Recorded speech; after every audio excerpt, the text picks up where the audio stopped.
Hello and good evening, ladies and gentlemen. Welcome to News Talk, coming to you from the great state of Texas, precisely Houston, Texas. It's always a privilege to come to you with what is going on in Africa and, of course, the Federal Republic of Amazonia in particular. I am Chris Anu. Please stay tuned and do me the favor as usual. If you are joining by way of Facebook, go ahead, hit that share button.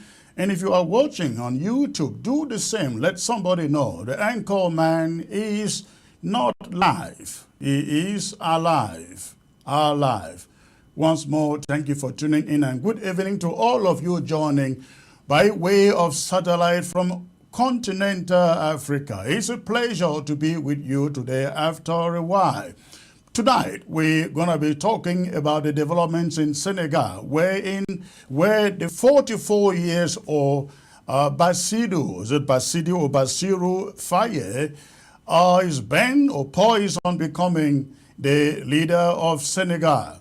We'll also be having a very special guest coming to you from Yaoundé, colonial capital in Cameroon. And of course, I hope that my comrade, Alex Lisenge is able to join me tonight. I will also be bringing developments from Bafut, of course, Cameroon, where the ADF continue to kill its own fighters, freedom fighters. Please do not touch your remote. Stay put. I will be right back in a few seconds. Hit your share button if you are joining by Facebook and social media. I'll be right back.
Thanks for staying put in there, ladies and gentlemen. Again, if you are joining by way of Facebook, go ahead and hit your share button. Let everybody know the anchor man is live. We've got some very, very interesting developing stories to bring to you tonight. First, we start from Senegal. Where the young 44 years old Bassirou Faye is poised on becoming the leader of Senegal after incumbent president stepped down and won't stand the elections anymore. We're going to be starting with that story tonight. And also we're going to be going to Yaoundé, where I have a very special guest joining me from Yaoundé to discuss what has been going on in Cameroon, the possibility of working for a democracy NGO, and at the same time being able to function in a war-ridden area. But again, let us start from Senegal. Where the young Bassirou Faye is poised on becoming the leader of Senegal, at a moment when nobody thought the two-term incumbent was willing to give up. After pressure from the people, the man decided to step down. Senegal's former Prime Minister, Amadou Ba, has congratulated rival opposition candidate Bassirou Diomaye Faye for winning the presidential election. Results trickling in since polls closed last Sunday evening in the first round of a delayed presidential election suggested that Faye, 44 years old, may have clinched an outright majority in Senegal. The trends announced on local media sparked street celebrations by his supporters in the capital, Dakar. Ruling coalition candidate Ba, 62 years old, initially called these celebrations premature and said a runoff vote would be needed to determine the winner. But he then called Faye today, Monday, to offer his congratulations, a government spokesman told reporters in Dakar today. And he said, in light of presidential election result trends and while we await the official proclamation, I congratulate Faye for his victory in the first round, Ba said in a statement. Senegal's outgoing President Macky Sall also congratulated opposition candidate Faye as his successor today, Monday, hailing, and I quote, a victory for Senegalese democracy, in quote. Sall, who did not stand after wins in 2012 and 2019, said he salutes the smooth running of the election and congratulates the winner, Bassirou Diomaye Faye, who the poll trends show as winning, end of quote. Several opposition contenders had also conceded defeat to Faye during the night, including Anta Babacar Ngom, the only woman running for the election. Millions in Senegal took part in the vote to elect the country's fifth president. The polls followed 3 years of political turbulence that sparked violent anti-government protests and buoyed support for the opposition.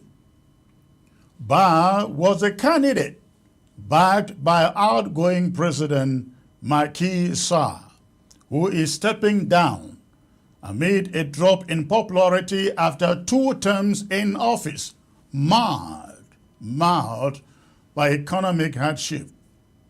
Faye was thrust into the center of Senegalese politics more than a week after he was released from prison, along with his mentor, Ousmane Sonko, who was disqualified for standing in the election because of a defamation conviction.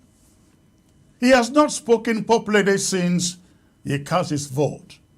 He owes much of his success to the backing of Sonko. Faye and Sonko, 2 former tax inspectors, have campaigned together under the slogan, Diomaye is Sonko, in quote, promising to fight corruption and prioritize national economic interests. Their message is particularly popular among young voters in a country where more than 60% of people are under 25 and struggle to find jobs.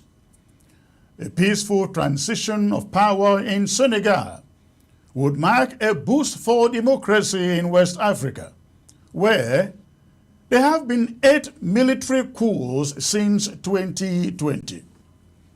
Some of the military rulers who seized power have cut ties with traditional power brokers in the region, such as France and the United States, and turned instead to Russia for help in their fight against armed groups that operate in countries near Senegal. Many hope that the vote will bring stability and economic boost to Senegal, which is said to start producing oil and gas very soon. And that is the story from Senegal. Is another historic day in Africa where democracy seems to be triumphing over sit-tight leadership and dictatorships. I think East Africa is actually setting an example. We have seen this taking place in Kenya, in Tanzania. Now we have Senegal. We hope that Uganda will follow suit in the days and years to come, that Yoweri Museveni will at least think of what is happening in his backyard and a resolve to hand over power to the youth, as in the case of Senegal. Ladies and gentlemen, I'm going to be back, and when I'm back in 1 minute, I will bring you my guest joining me from Yaoundé. Stay put.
All right, ladies and gentlemen, I have a very special guest joining me from Yaoundé, and this guest is very, very special because she has been in that country for 5 good years, monitoring developments on the ground and also trying to implement the ideals of the Friedrich Ebert Foundation, the foundation that is based in Germany and has been doing lots and lots of work in the areas of human rights, democracy, women empowerment across Africa. The Friedrich Ebert Stiftung has been promoting the values of social democracy in Africa for over 40 years. It works for social justice, democracy, peace, and international solidarity on the continent. It encourages and nurtures political exchange between Africa, Germany, and Europe, acting as a partner to political parties, parliaments, trade unions, media, civil society groups, and the public. Together with young people, they say, they develop ideas for shaping a better future. The foundation contributes to the dialogue on peace and security, migration, and processes of economic transformation in the continent. It also acts towards strengthening the representation of workers' interests by means of political education and international networking, they say. Cameroon hosts the office of the Foundation for Central Africa. Today, I am privileged to have as guest Nina NETZER, the resident representative of the Foundation in Cameroon. Nina has been in Cameroon for 5 of the 7 years and counting that a conflict in the country has been going on. She has seen it all and experienced it all too. In a recent publication, she narrated the difficulties of working in a war zone. And among other things, she paints a vivid picture of the pain and the suffering on the ground and the role that NGOs can and should be playing in a situation like this anywhere. Nina, it's a great privilege to have you joining me today. I hope you can hear me. I can hear you loudly and clearly. I hope you can hear me as well. You can hear me okay? Yes, I can hear you very well. Wonderful. Again, it's a privilege to have you joining me on the broadcast today. How are you doing out there in Yaoundé? First of all, thank you very much for the kind introduction and also for the invitation to your show. It's a great opportunity to talk about a topic that is very dear to my heart, which is the situation of especially women in armed conflict, but also the importance of involving women in conflict resolution and peace building processes. So thank you very much for this invitation. Thank you. Thank you. My understanding is you have been in Yaoundé now for 5 years, and for the 5 years, you've had a war situation going on. Tell me how you grade the situation on the ground. I know you are not very much in Bamenda or Boya to give an accurate description of the situation there, but give us your sense of view of what has been going on the ground, and then we will come on to the role of the women and other NGOs who are trying to do some work there. Yes, thank you very much. As you rightly said, I am based in Yaoundé, so of course I cannot judge the situation in the same way as someone who is living it as a daily reality. But what I can say is that I've been traveling to the conflict regions and I'm in touch on a daily basis with people who live and work in the regions. So I quite have some insights, and I think, of course, this is something that is not special to Cameroon. We observe that a conflict has certainly a huge impact on the lives of people and especially of women and children. So I'm hearing all kinds of stories on a daily basis, and this is actually what we try to do in our work, is to give these voices a space and a voice, actually, because sometimes they do not have access to international fora, or they do not have access to spaces where those stories can be heard. And I think we all know that there are a lot of crises and conflicts around the world, and Cameroon counts, unfortunately, still to one of the forgotten conflicts. I don't want to say that it's purely ignorance, but still the international attention is very much on other hotspots in the world, and this is something that I think needs to change urgently. We are going to get to that, and you are absolutely true in respect to your take on the absence of the international community in the conflict going on there. So tell me, you have been trying to coordinate some women NGOs there on the ground to assist in the deteriorating situation out there. Tell me, what exactly are you doing with the women?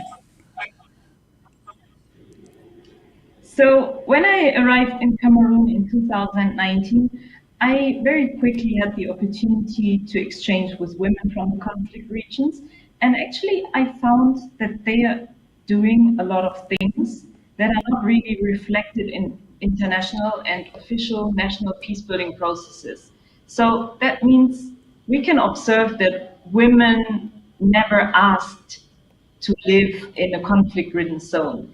They were not the ones who took up the arms. Like in every country, mostly it's men, but women bear the consequences of the conflict. And at the same time, they are mostly excluded from official or unofficial peace-building processes. This is also a problem of representation. So the women asked me if we can do something, if we can unite women and give them a voice. And so we started working. We started building a platform with the objective to make women's voices heard, with the joint objective to leverage international support and attention to the ongoing conflicts in Cameroon, but also to find a solution based on dialogue. And so we decided to make it a national thing. Like, we had a lot of discussions about this because we know we have different conflicts in Cameroon and they are very different. But we decided to make it a national platform and to involve women from all the 10 regions of the country. Because if we concentrated on the Northwest and Southwest region, for example, this will always be considered as a local problem. But if women in other regions will also stand up and together clamor for peace, this can change something. So what we did is in 2021, we launched the first ever National Women's Convention for Peace in Cameroon, and we brought 2,000 women from all over the country. We sat together for 3 days. We also gave psychosocial support to each other. We shared experience. At the end of the day, we launched a women's call for peace, where women define their own positions and principles in order to solve the crisis. And since then, there have been many activities, there have been many different actions that I'm happy to elaborate in detail. So yes, I don't want to speak on behalf of Cameroonian women, of course, I cannot, but I think it's a very convincing approach to bring women together from all walks of life, from all different kinds of regions, and claim for one joint objective. So, if I may ask, the women groups that you have let me be specific to the northern, the northwest, as they call it, and the southwest. What has their role been in trying? How would you grade their role in trying to bring the conflict to an end? But let's start this way. How would you grade the suffering, particularly of women on the ground in the northern and the southern zones of Ambazonia, in the 5 years you've been there and seen what is going on? Yes, I mean, I think the levels of suffering are very different. So, I mean, it starts with women, for example, who cannot access to basic infrastructures, for example, hospitals. It starts with women who cannot send their children to school, but of course, they are also exposed to all kinds of violence. It can be rape, it can be threats, it can be all different kinds of things. And from what I've observed, women who stand up for peace, they're especially exposed because they can be attacked from all different sides. So, I mean, we know that this concerns the whole population and not only women, but women, we observe that they are especially vulnerable. And in many situations, women also become not only the caregivers of the family, but also the bread takers. And so they are responsible for nursing and feeding their children. And if those economic activities are disturbed, it happens in every conflict zone after a while, then they don't know how to feed their family anymore. They have to bring their kids hungry to bed. And I think this has a huge impact on women. At the same time, they have to be strong and they know they need to find solutions. So yes, this is maybe with regards to the first part of your question. And from what I observe is that women are doing a great job in the regions, especially women working in civil society, but also just ordinary women, because they are hosting, for example, IDPs, people who lost their homes. They are hosting them in their families.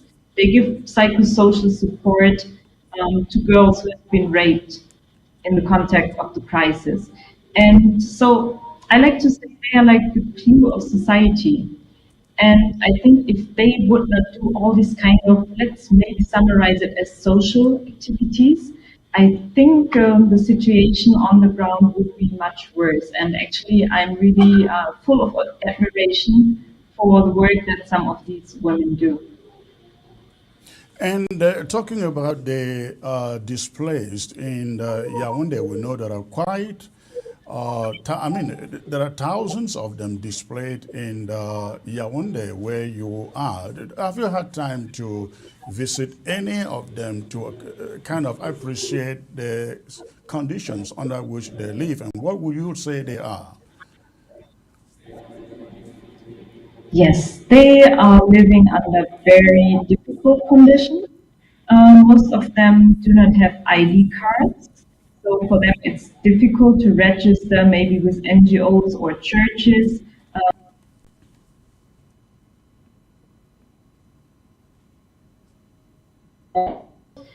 They have to live in host families most of the time, whose life, of course, is also turned upside down with the arrival of new people in their family. So there's not much space.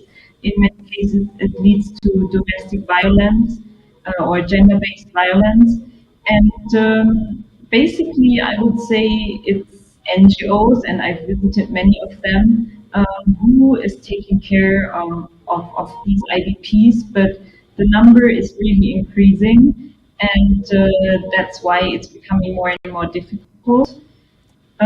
This is also one reason why we decided to set up our platform as large as possible.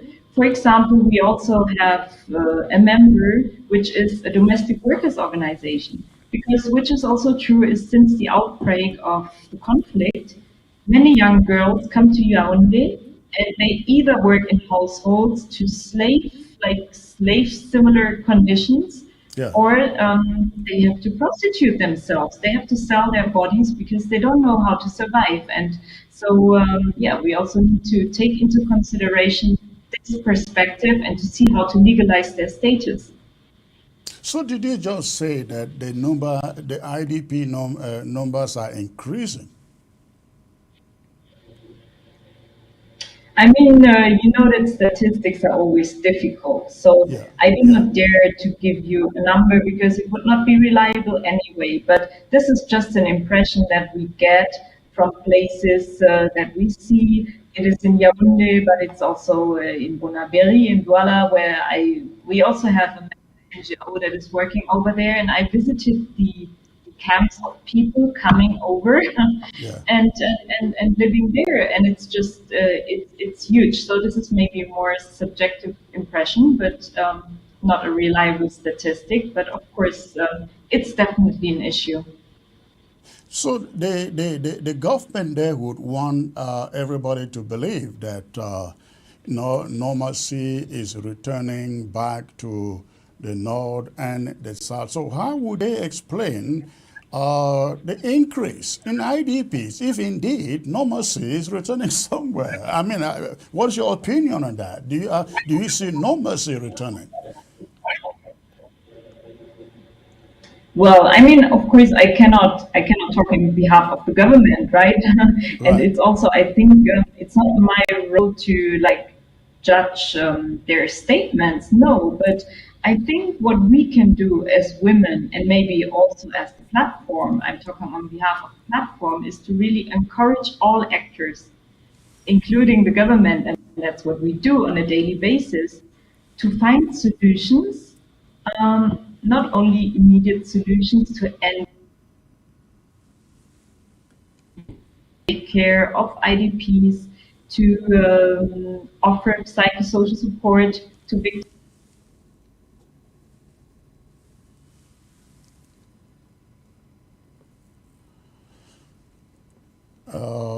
We think we are having connection issues there.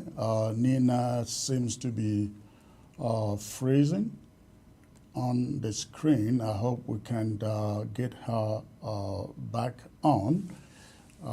Let's see if we are able to get her reconnected. Nina, if you can hear me, go ahead, log out and log back in. Go ahead, log out, log back in if you can hear me. Go ahead and log out and log back in, please. In the meantime, we're going to take a brief break and we will come back. And when we come back, we'll resume with Nina.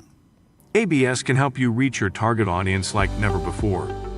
Advertising on ABS, you'll benefit from our extensive reach and dedicated viewership. We offer special advertising packages during primetime slots and popular shows.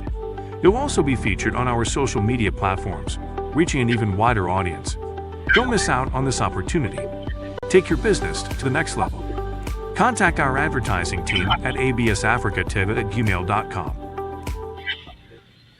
All right, Nina, thank you. You are back there. I don't. You were talking about the increment in the IDP in Douala and Yaoundé, and you were trying to explain the reason behind that. Go on, please.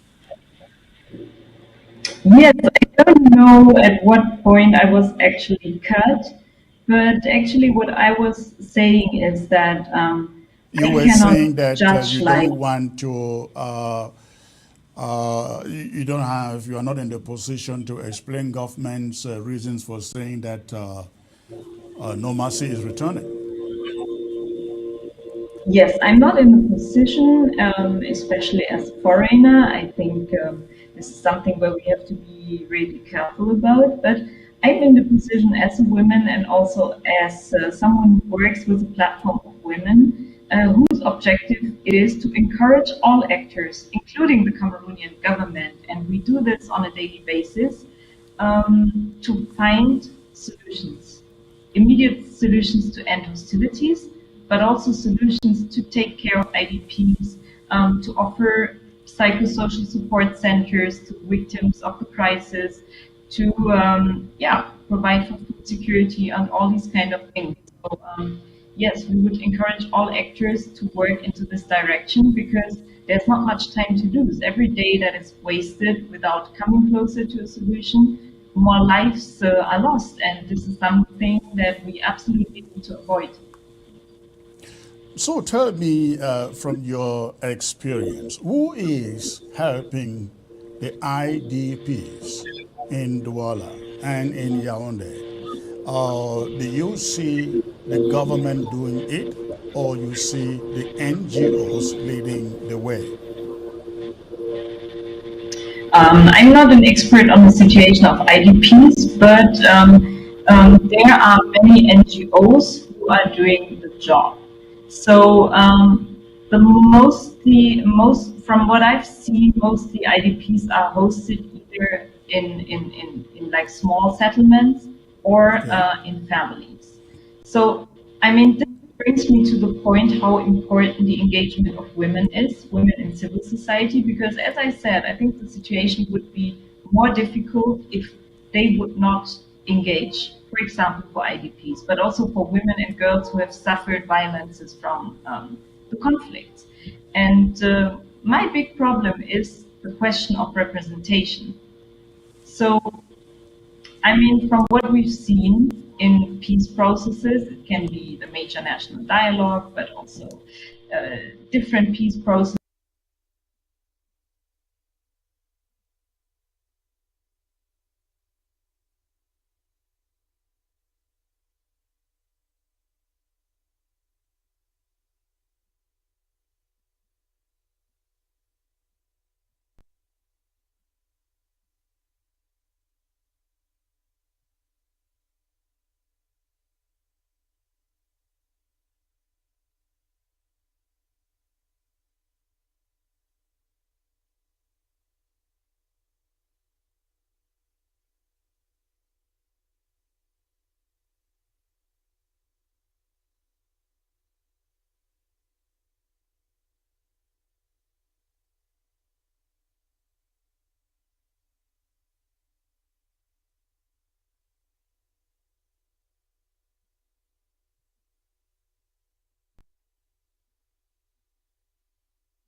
Sorry, ladies and gentlemen, my microphone was muted and I didn't realize that. So Nina is still unable to reconnect.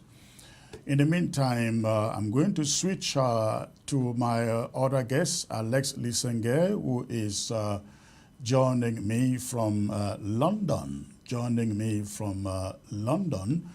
to talk about a message, a video message that he put out recently.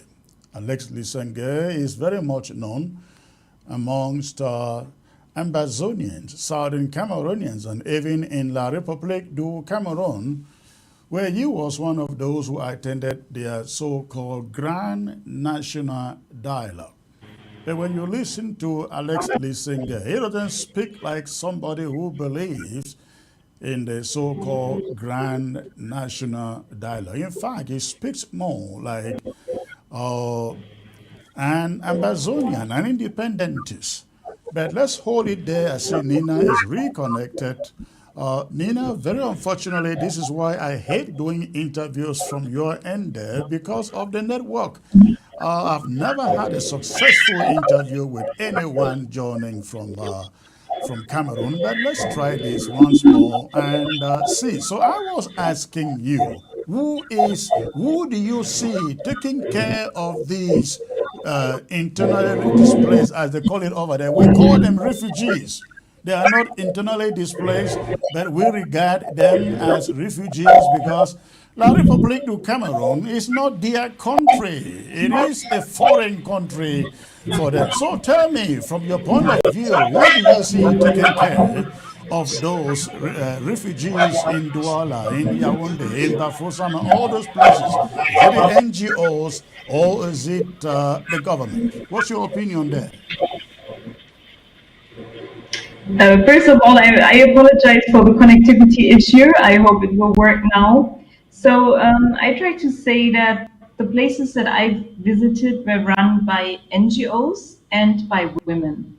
And this brings me to the point that is the main objective of our platform. We see that there is a huge discrepancy of women being engaged on the ground, doing the job, taking care of people who were obliged to leave their homes, taking care of victims of conflict, but at the same time, they are not involved in any official peace-building process and not even official peace-building processes. So this is a huge problem, and it also stands in sharp contrast with international experiences and international research, which has shown that actually the involvement of women in peace-building processes as mediators, as negotiators, but also as signatories for possible peace agreements really increases the probability by 20-27% of having a long-lasting peace accord. And of course, this is something that cannot happen overnight. So you can, of course, not take a woman who has been engaged on the ground and bring her to the negotiation table. No, of course, women need to be trained, or women need to train themselves. Women need to develop their positions. Women need to be involved. Otherwise, from what we think, a peace process is not very likely, or the success of a peace process is not very likely. And this sharp contrast in between women being engaged on the ground, taking care of refugees, taking care of IDPs, taking care of the victims, being the breadwinners of the families and all these kind of things, but then at the same time being largely excluded from official peace-building process. This is really in sharp contradiction from what is promising to have long-lasting peace. It's important you talk about the peace process and the need for the involvement of women. Let's talk about that a little bit. We have dealt with, I would say, most of these women. But you realize they are not in the position to air their minds because, I mean, for security reasons. When they come to us, they tell us what they go through and why they cannot speak out. Now, when you engage them in the peace process, we'll call it mediation process. Why do you think they will be of help, considering that they are not able, you know, the security and the safety issues they face? Why do you think that these women must be on the table even when they are not able to express themselves for fear of the obvious? I think the situation is different once there is an official process. Right now, of course, it is difficult to express themselves because they don't have a mandate. They have a mandate maybe by international law and regulations. We all know the famous UN Resolution 1325 on women, peace, and security that states that women should actually be involved at all stages of a peace process. So this gives them internal backing. But as long as they do not have a mandate, for example, to be part of a mediation or a peace negotiation, it is difficult for them because they mainly stay in their roles as victims or being victimized. So, I mean, from what I've seen from different countries, is that women's movements have really led to a process where negotiations were possible. I mean, I think many of us know the case of Liberia, where women really have pushed for negotiations. There were peaceful demonstrations from different women organizations and movements for several months. And once the official negotiations were announced, women still did not have a place at the negotiation table.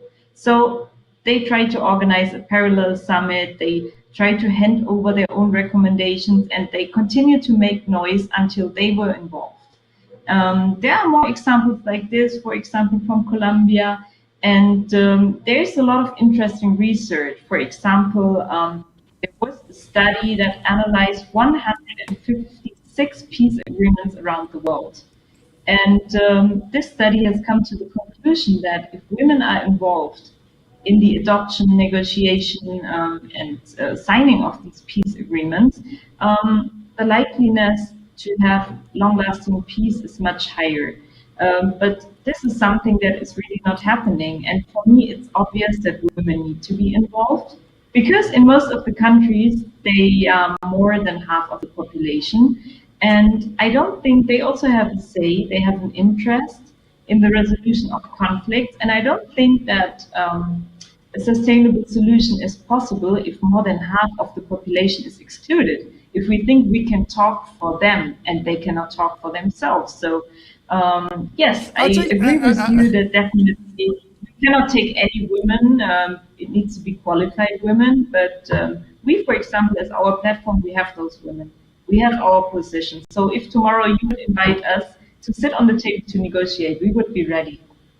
The problem there is Cameroon. I mean, you and I, we agree on the need for women to sit on any mediation or negotiation table. The problem is Cameroon is a peculiar place for women to do that because you know as well as I do that no single woman will stand before Cameroon officials to say, Amazonians want to go because I hear it from the field. No woman will stand in front of Cameroon officials. I mean, no woman who lives anywhere in that country would stand anywhere and say, hey, why not give the people a referendum if you truly believe they are one, if you truly believe Cameroon is one and indivisible? They cannot say that. A few months ago, I'm sure you're so much aware of that, a group of women were invited to a conference in Canada. When they left Canada, the consensus was that they had no place to be there. Because of what they said over there, Amazonians were bitter, they were upset. So, again, the question, we go back to the question, considering the peculiar situation that is Cameroon, how do you imagine that any woman can sit on a negotiation table and speak freely to defend their aspirations for a free and independent country? Yes, so thank you. I think we have getting really to an interesting point in the discussion. So first of all, I don't think it's helpful at that point to rate individual performances. I think it's helpful to first of all agree that the participation of women is important in general. And then also to agree that women who participate in negotiation or in any kind of mediation, of course, they need to have the qualification. They cannot just be like playing a symbolical role. And now maybe for me, it's helpful to come back to the platform that I know, which is the First National Women's Convention for Peace. And because we've been working really since many years, and we've been trying so hard to be ready as women to come up with decisions and to be ready in case women are invited to the table. So I think it's also it's about compromises. Probably every individual, I think this is true for women and also for men, have their individual positions. And they might not necessarily be the same as the person who is sitting next to you. But so it's about discussing, understanding each other's positions, and come up with something that you have in common. And then women from civil society, I think they are ready to do this. And because I've been with the platform for many years now, I mean, the way I discuss with you now, we also discuss with many government officials in Cameroon. We met different ministers, we met the prime minister, and the women that I've seen there, they are not shy or fearful to express what they think. No, not at all. So yes, I would really contest the idea that women are not capable of negotiating or being involved in a professional way in peace negotiations. All right, all right. It should not be a contest. We both agree women should be on the mediation table. That is non-negotiable. It's a fact. We're just looking at their ability to speak freely, because what need is it for you sitting on having a seat on the table, but you cannot speak freely, whatever the case. Now, you said you have met, you, the women group, you met with different ministers and tried to talk about, I guess, peace to them. What are they saying? What are you hearing from these ministers? Yes, I mean, since the beginning, when we launched our Women's Peace Call, which has actually 5 pillars, what we actually try to achieve with the platform is the same, what we present to different actors. It can be government actors, it can be other actors involved in the conflict, it can also be. So the first objective really for the platform is to leverage international support and attention for the problems ongoing, and also to promote a peaceful resolution.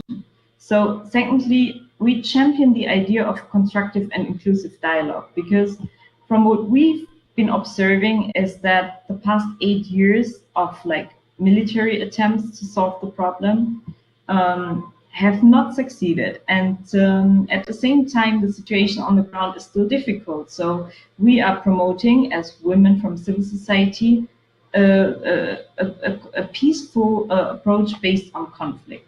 Then further, the third objective is, we've already talked about it, the involvement of women in all stages of the peace process, in pre-talks, in negotiations, in mediation, and so on.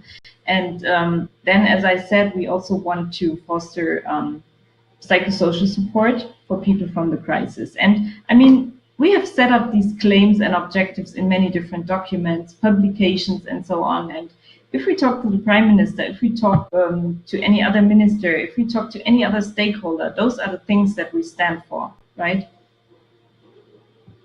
Again, what response are you getting from these ministers, prime ministers that you have visited to make the case of peace? As you I think in general we observe that the approach of women, having a women's platform, is a good approach in the sense that no actor is really against women asking for peace. And I think everyone that we talk to understands that women who are doing the job on the ground also need to be involved. So this, I think, gives us a strategic advantage. And also the fact that the platform is not like promoting any specific political solution, because we all know that what we are doing, it can take a very long time. We have to take baby steps into the direction of peace. This is something that will not be achieved from today to tomorrow, but it's really like it's small steps, talking to many different stakeholders, trying to understand each other positions. And we all know that once there is an official peace process, in many cases in the beginning, it looks like there are two extreme positions and there will be never any agreement because the positions are just so different. But then in the course of the process, people are trying to find compromises. And I think this is also what the work of the platform is very much about.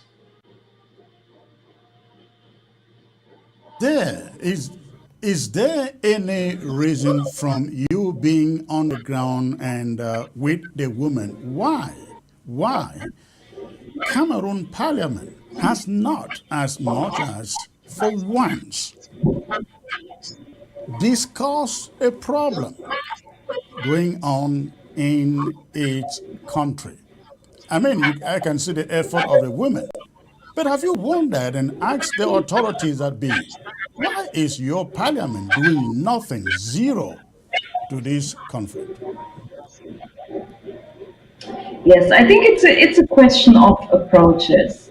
I mean, again, I don't think that it would be constructive if we ask why does the parliament not do enough, for example. But what we've done, and this is, I think, something that we use a lot, and an approach that I find very helpful, is to work with eyewitnesses.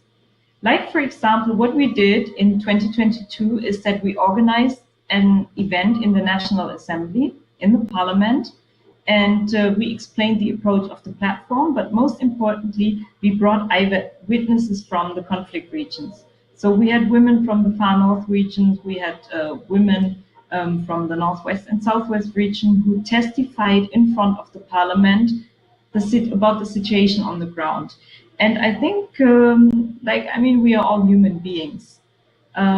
We are very different, we have different approaches, we have different ideas, but I think no one can really stay indifferent if they listen to what women and children are living on the ground. So this is something that we've done a lot, for example, and I think this is something that also might be a connecting link between all kinds of stakeholders. And I know that it's frustrating from time to time because we feel that everything should be much faster, everything should show results more quickly. But as I said, I think it's baby steps in the right direction. Well, it's quite unfortunate that the government does nothing, parliament does nothing, the Senate does nothing, nobody does anything. I mean, for 7 years and counting. Now, I read a story where you were at a press conference. And I mean, I think that was in Douala, I think a year or two ago. And you were chased out of the press conference. You were being tagged as supporting Ambazonia. Tell us a little bit about that experience you encountered there, please, if you can. Okay. No, yes, I mean, this was in media, but I think it was not because I was tagged like this. It was a problem of authorization for the event. And actually, I mean, again, like what is very important to mention, what I said in the beginning, I'm very aware that I'm here as a foreigner. I'm a guest in this country. So, I mean, whenever partners like the women, for example, ask me for support to organize this platform, and I'm convinced that this is a good thing, I'm ready to do it. But I think like nowadays we see a lot of situations where Western countries try to still point their finger at African countries and telling them like, this is bad, you have to organize elections like this is a coup d'etat, this is something else. So I think we have to be very careful me especially to behave like this. And of course, if I'm guest in a country, I have to respect the rules of the country. So yes, I think this is what this incident you mentioned was all about.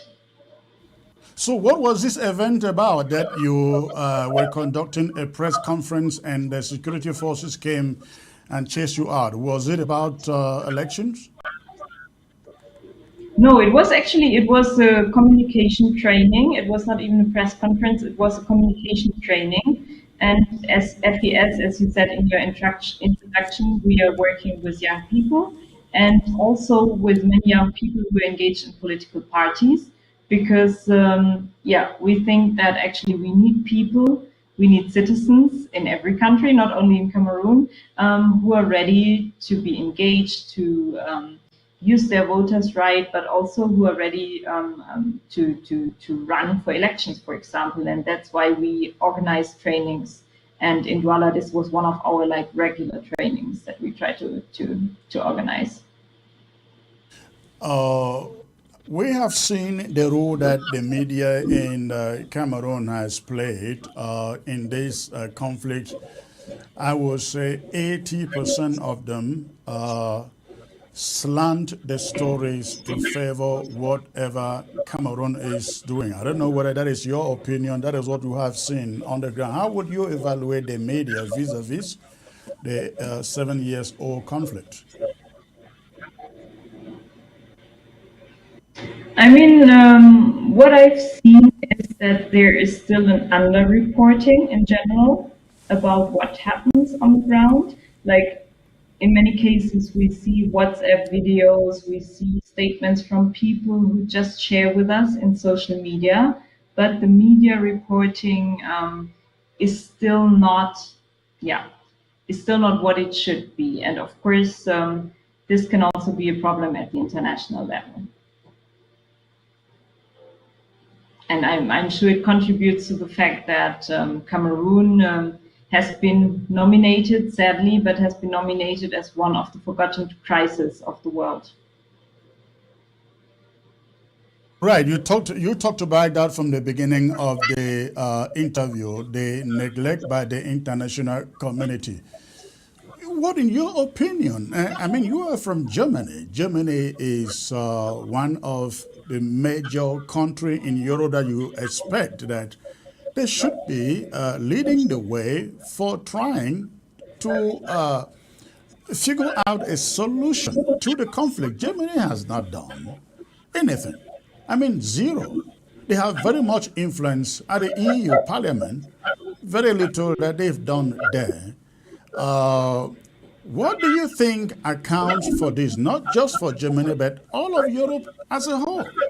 We once in a while we hear speeches at the EU Parliament, especially the former Italian Prime Minister or so, or their representative there, and once in a while you hear speeches berating what is going on in Cameroon. But as an EU, forget about Germany, EU representative in quote though, what is your take on why the EU, the EU just doesn't pay enough attention to this conflict? They were trying to do so from the beginning, but I think for the past 3 years, nothing valuable has come out from there. Yes. What, in your opinion, is responsible? Yeah, I think from my personal evaluation, there is just like this kind of negative competition for attention worldwide. We are living in times with so many conflict hotspots. There is, yeah,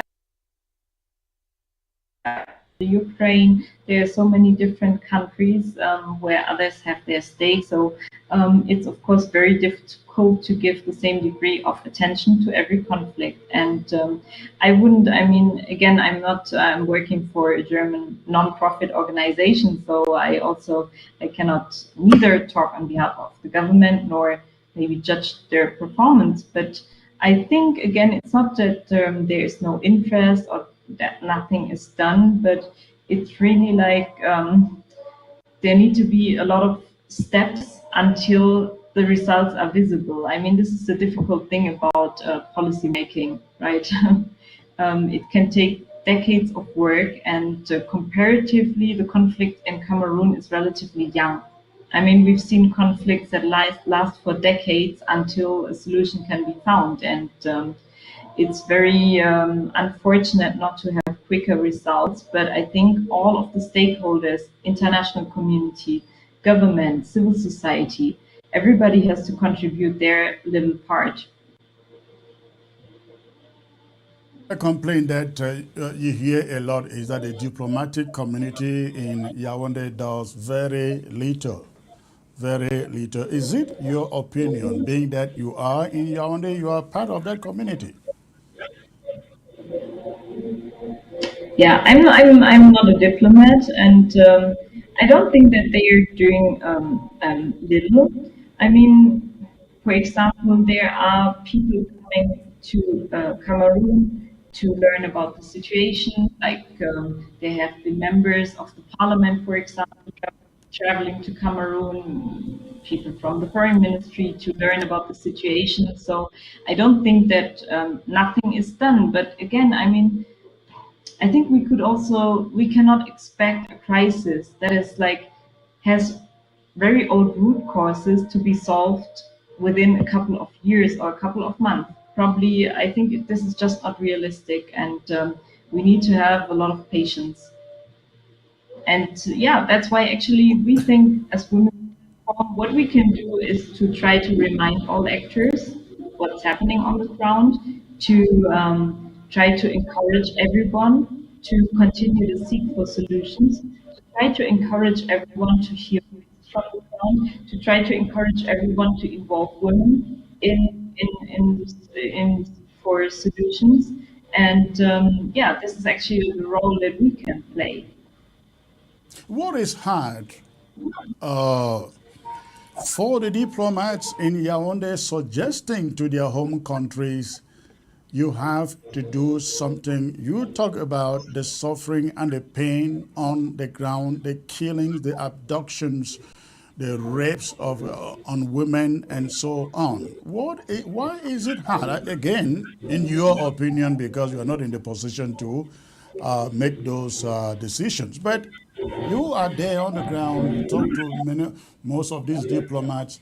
Why is it hard for them to say to their home countries, this government in this country is uh, leaving the population in a lot of pain, especially in the two English speaking zones? Hey, why not pass some sanctions on Cameroon, on the regime? I hear that Paul Biya is standing for elections again. The man is as good as vegetable. And he has already been there for 41 years, removing the years he served as prime minister. He wants to go for another 5 years. We are seeing the campaign out there. Why is it hard? Why is it hard for the diplomats to tell their home countries, you got to pass some sanctions against this country? They are killing their citizens. They are making life miserable for their citizens. I mean, how can they just sit there and do nothing? No, I mean, probably for one of your next shows, you would need to invite someone from a diplomatic mission, because really, I do not have insights what they are writing into their reports, what kind of discussions are going on. I think this is also like one of the key elements of diplomacy, that this is something that is not official, but there are diplomatic channels, and probably there are good reasons for that. So yeah, maybe we would need another person than myself to get insights. And I mean, for me, as I said, when I came to Cameroon, and like, I met women from civil society, and I found that this is something really where I can contribute to, because those women are doing great work on the ground, but they are not represented. And this is not only true for peace processes, it's like a general problem of representation, also with regards to positions politics. And when again, this is when also you say they are not represented, represented where? In government? In, I mean, where? in general, yes, in decision making and also in peace building process. I mean, yeah, women are largely underrepresented in parliament, they are underrepresented in ministries, they are underrepresented in the Senate, they are underrepresented at regional level, and they are also still underrepresented in peace processes. Do So you think they I will think make any difference if they were represented, say, in government, parliament, ministerial positions, local level, given the kind of system you have seen in that country? Would they make any difference? yes, I'm absolutely convinced that it will make a difference. Um, a system is made out of its people.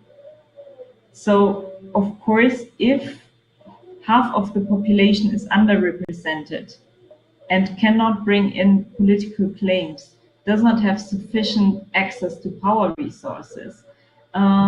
I don't think that this is a healthy system. And again, this is true for any country in the world where women are underrepresented. So yes, I'm truly convinced that this makes a difference. And I think that this is also not a very isolated position, but that there is a lot of research that shows that the inclusion of women in general in decision making, in politics, and also in peace building processes is something that is vital for the well being of any democracy, for the well being of any state. Well, I know you have put out, please remind me again about your book and where people can find the book to buy. Is it on Amazon? No, actually, it's not on Amazon. It's free because we are convinced that education should be free and accessible to everyone. So we have a convention website for the Women's Peace Platform, which is www.cameroonpeaceconvention.org. And so anyone who is interested in the book and writes us a message, we will make sure that either they get a hard copy or there's also a PDF version that can be downloaded. And the book actually summarizes a lot of different things. It tells stories from the ground. It also reflects the positions of the platform on different topics. And I think, yes, it's definitely worth reading. You can also follow us on different media channels, social media channels, Facebook, Twitter, Instagram, Cameroon Peace Convention, to get updates from the Women's Peace Platform. Wonderful. Nina, I am so sorry for the technical problems we have. It's owing to your network over there in Yaoundé, but at least we're able to make it to happen. Thanks for coming on board. And oh, I think it's my turn to apologize for the technical problems, not yours. well, we know where you are coming from, so we don't have issues with you. We have problems with where you are. They never have anything work. We electricity, roads, water, internet, nothing, zero works where you are. Thank you for coming on. I'm happy though that we had the chance to discuss some issues. Thank you very much for having me over. All right, thank you. You have a great night. Thank you very much. All right. Okay, ladies and gentlemen, that was Nina NETZER joining me from the colonial capital in Yaoundé. And I will be going to my next guest who is joining me from London. London, ladies and gentlemen. Please stay put. I'll be right back.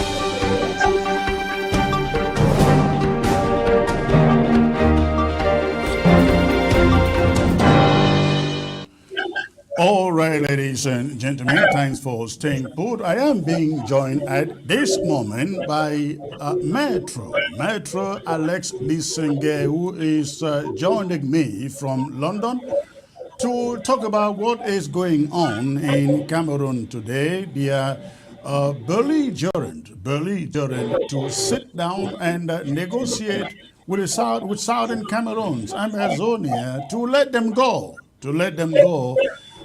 be a government of its own. Maitre Lisenge has been a strong activist. However, he has been activating for one Cameroon in the form of some kind of federation where Southern Cameroonians have the power and the authority to rule itself. I'd like you to stay put for a moment and take a listen to this footage that you put out the other day, and we will lay the foundation for this discussion from it. I will ask Comrade Lisenge to please bend your camera slightly to close the gap on your head, please. That would be great if you can do that. All right, please listen to this. Making an Anglophone a prime minister or an Anglophone a minister of territorial administration, does that solve the Anglophone problem?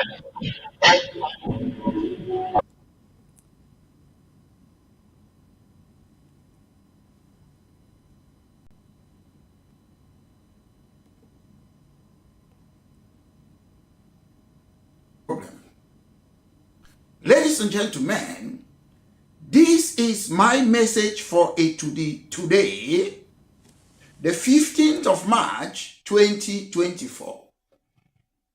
Since the major national dialogue, I believe the government of La République du Cameroon is playing with the lives of our people. And today, I want to make this clear. I'm not beating around the bush. The Anglophone problem is not a language problem. And I want to make this clear. The people of former British Cameroon have been subjected to annexation, apartheid. And I'll tell you why. I'm speaking English. If you want to know the word of annexation, go and check it. If you want to know apartheid, go and check the word. And when you want to know the meaning of country in constitutional law, you go and check it. Because British Cameroon was a country. It was a country. A country does not need to be independent. Scotland is not independent, it's a country. British Cameroon under Dr. Endeli was a country. French Cameroon with Aïdjo as prime minister was a country. Today we have La République du Cameroon. Where is British Cameroon? It has been annexed. And I'm calling on A2D. Before the end of this year, they should solve that problem. And for those of you who think the Anglophone problem is a language problem, let me tell you why it's not a language problem. The institution that La République du Cameroon inherited from France, they are imposing it on former British Cameroon, a country that was existing and had a first prime minister as Dr. Endeli. We never agreed to use the same institution. There are 4 countries in the United Kingdom. Scotland have got this money. Scotland have got a government. Northern Ireland have got a government. Wales have got a government. But they are all in United Kingdom because they are different in culture, whether it's ethnicity and whether it's their natural differences. They respect it. There is no one size fit it all in any country, whether it's in Europe, whether it's in America, all over the world. No one size fit all.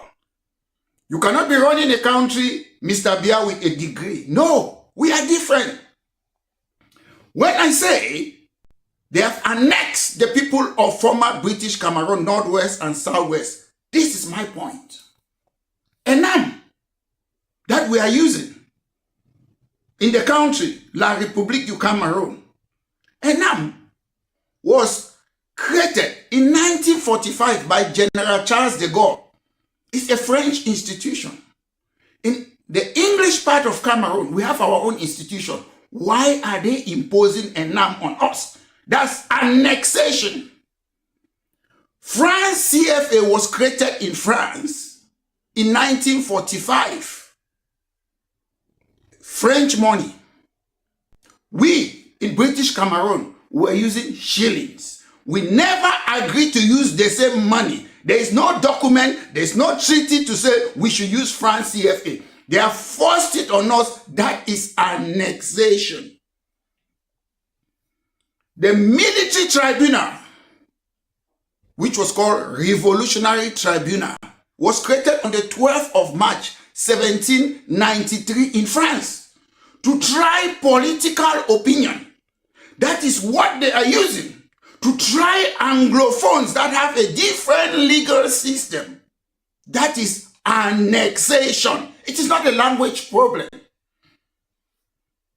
Gendarmerie, created in France, 16th of February, 1791, a French system. That's their police, that they use arm and force. We had a police which is different. We never agree. Forcing gendarmerie in former British Cameroon is annexation.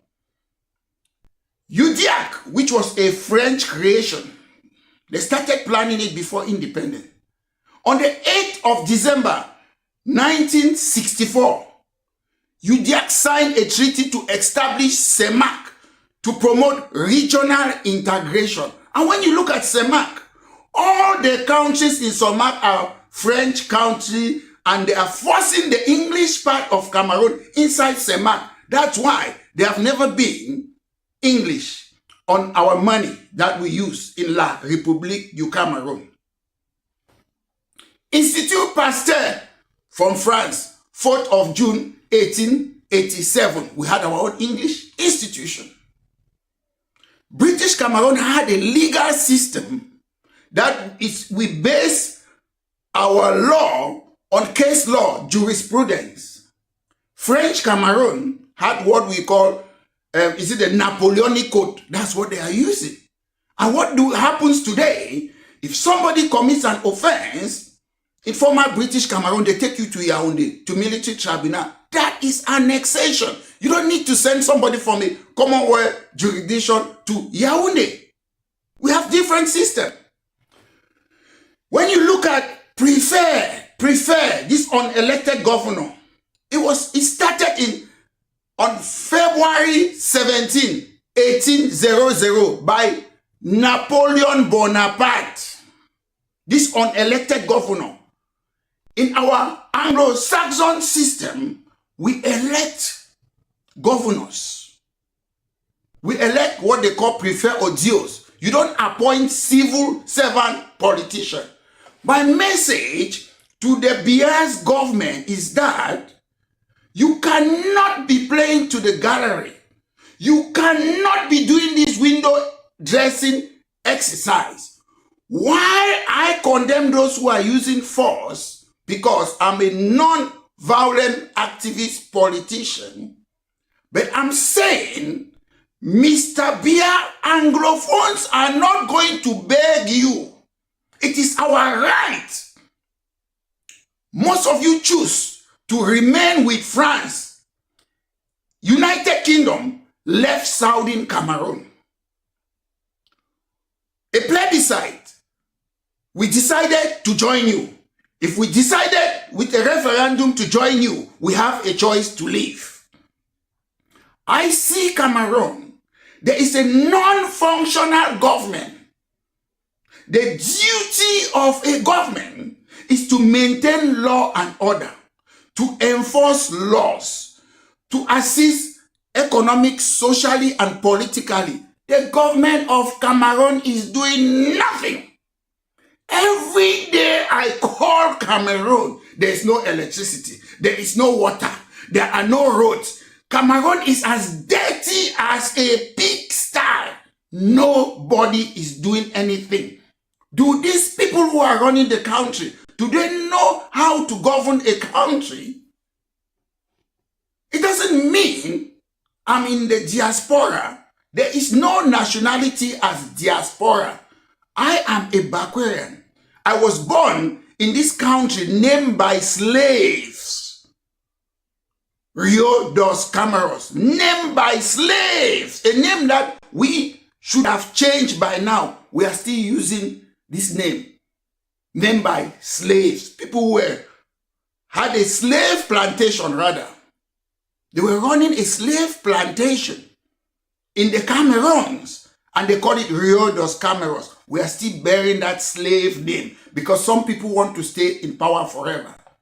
Let me make this clear. Even during the days of slavery, they have the house slaves. During the days of apartheid, there were black people who were working with the apartheid government.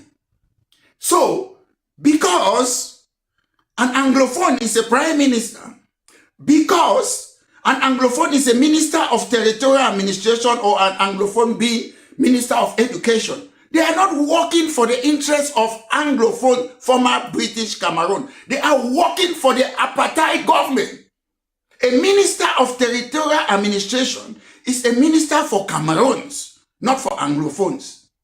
A prime minister in La République du Cameroon is a prime minister for Cameroons, not for Anglophone. So it is high time that this nonsense, this political nonstrom that the government of Mr. Biya have been treating Anglophones like slaves, using their apartheid regime to suppress people who have different culture. We have waited long enough. Mr. Biya have been president all my life. All my life. Subtract 42 years from my age. I was nothing. There is no beating around the corner. The Anglophones are not going to beg. We are not going to beg that you should stop Enam in Northwest and Southwest. Stop using France CFA, French money in Northwest and Southwest. Stop military tribunal in Northwest and Southwest. Stop your gendarmes. Gendarmes is your local police forces. It should be only in the French part of Cameroon. We have police. In the United Kingdom, every place in this country, there's nothing called like national police. There's nothing like gendarmerie nationale. No. Each locality, each community, they have their police. That is how you police a society. Get us out of CEMAC. Stop integrating us in a French organization. We don't want to be there. Remove your civil servant politicians in Northwest and Southwest. We want to elect our governors. We are happy to remain with La République du Cameroon as equal status. 2 countries came together. 4 countries came in the United Kingdom. There are still 4 countries. Nobody have changed another person's name. La République have obliterated the name of the country, former British Cameroon, and they are using the name that they had in 1960, La République du Cameroon. Where is the other country? Ladies and gentlemen, thank you very much. This has been a political broadcast by myself, Maitre Alex Ndive Lisinge, the leader of British Cameroon National Party. The leader of British Cameroon National Party. I agree with Comrade Lisinge there in that wonderful and powerful articulation of our history. However, where we disagree is when, after making that great, that powerful analogy, he still wants us to stay with Cameroon in the reference he makes with Scotland, Wales, forming up the United Kingdom. But it is great that he is here with me. Let me hear the rationale behind us staying with Cameroon. Comrade, it's great to have you, sir. Yeah, thank you, Mr. Chris. It's a pleasure to be on your program for the first time. I will start Wonderful. by making Yes. a correction rather. Okay. I don't use that word. I've never used the word one Cameroon or whatsoever. I've never used it in my life. And I have a copy of my book You here. you I you wrote it said more than, you listen, said you asked me a question. I in will that answer you. monologue that we want to stay. That is the word. Stay with Cameroon, Yeah, I will and then you continue. quoted the instance of Scotland, Wales, and so on, Ireland, Mr. living Chris, with I don't do the running for, UN I and don't still do, having their governments and still doing everything by themselves, which we agree. My problem is, haven't we gone past that moment in Cameroon? Because we asked and asked and asked for a return to 1961. I Cameroon took follow you. arms, I declared follow war against us for merely asking. But I give you the opportunity to respond. I follow you with Nina. Nina used the word, the lady you were talking to, mandates. I always believe in mandate. I always avoid certain arguments because, as Anglophones, people think we are a political party. I have my opinion and I have a manifesto. I wrote this book. This book was about more than 25 years ago. In chapter 4, what I said, what? The Last Alternative, that's the title of my book. Introduction, the referendum question, the three questions, the Anglo-skeptic, the moderate Anglophone, and the extreme Anglophile. That's more than 25 years ago. I believe when I'm talking, give other Anglophones their chances. And for my video, what I was saying there, I want to make it, people have been arguing, oh, we never had independence or what. I want to make it clear on that video that you don't need to be independent in order to be a country. That makes Former sense. British Cameroon was a country and it has been annexed. That's a fact. And if you want to build a house, you start from the foundation. When you start talk about independence, that's sealing the roof. So I've studied Sinn Féin in Northern Ireland. I've studied Quebec. I've studied Flemish people in other part of in Belgium. So sometimes I keep my card close to my chest. I want the foundation. I want to establish that we were a country. That's the foundation. I don't And that want is to a good start by point because lately, hold on there, that's a very good point because lately you hear people asking, you call yourself a country and you want to go back to that country. Where were you a country in the first place? I've heard that question recently again and again, and it is being propagated by surrogates of La République du Cameroon. Give them that answer, please. When did we become a country that you are talking now? It is a piece of education that I like everyone on ground zero to get.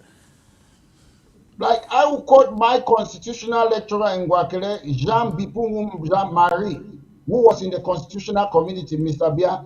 He taught us in Guakele, later, a state. What's a state? A political authority, a territory, and a population. So former British Cameroon became a country before around 1954 when Dr. Endeli was a prime minister. La République du Cameroon became a country when President Aijo became a prime minister. So the point is, people think that a country needs to be independent. I keep on saying, no, a country does not need to be independent. You need these three components. That's a political authority, which political authority, a prime minister, a national assembly, a house of chiefs. Then you have a population and international boundary. That was a country. So that's why I always quote the United Kingdom. I keep on telling people we should go step by step. That's how I look at my thing. If I come and say, oh, I want a referendum, they will say you want to secede. They should first of all accept that we were a country. We were a country. People keep on saying, I've had this discussion with some professors in Cameroon. They say reunification of Cameroon. I say, how can you reunify something that was not existing? We had a Exactly. I have sugar. had to argue to contend with some people on that point where they use the word Yeah, reunification. yeah, And they do yeah. that all the Because time. telling These them what our fake reunification historians means. like the Professor Ngongos in Boya It's there. not They on like your to use the program. word It's reunification not as on if there your was program, please. I unification won't in the talk first about it. place. let's talk about us. Logically, when somebody is not on a platform, I don't talk about like Professor Ngogo. But let me make this clear. When you say reunification, it means that thing was existing. That's what reunification means. And what Rio dos Cameroons was what? A Portuguese slave sugar plantation. So when you say reunification, do you want to reunite that slave plantation? When they say reunification, Germany was a country. They partitioned it. A German man was the president of that country. And the reunification, yes, you can talk about Germany. Poland too was a country. They partitioned it. Reunification. But we have never been a country. A slave plantation was not a country.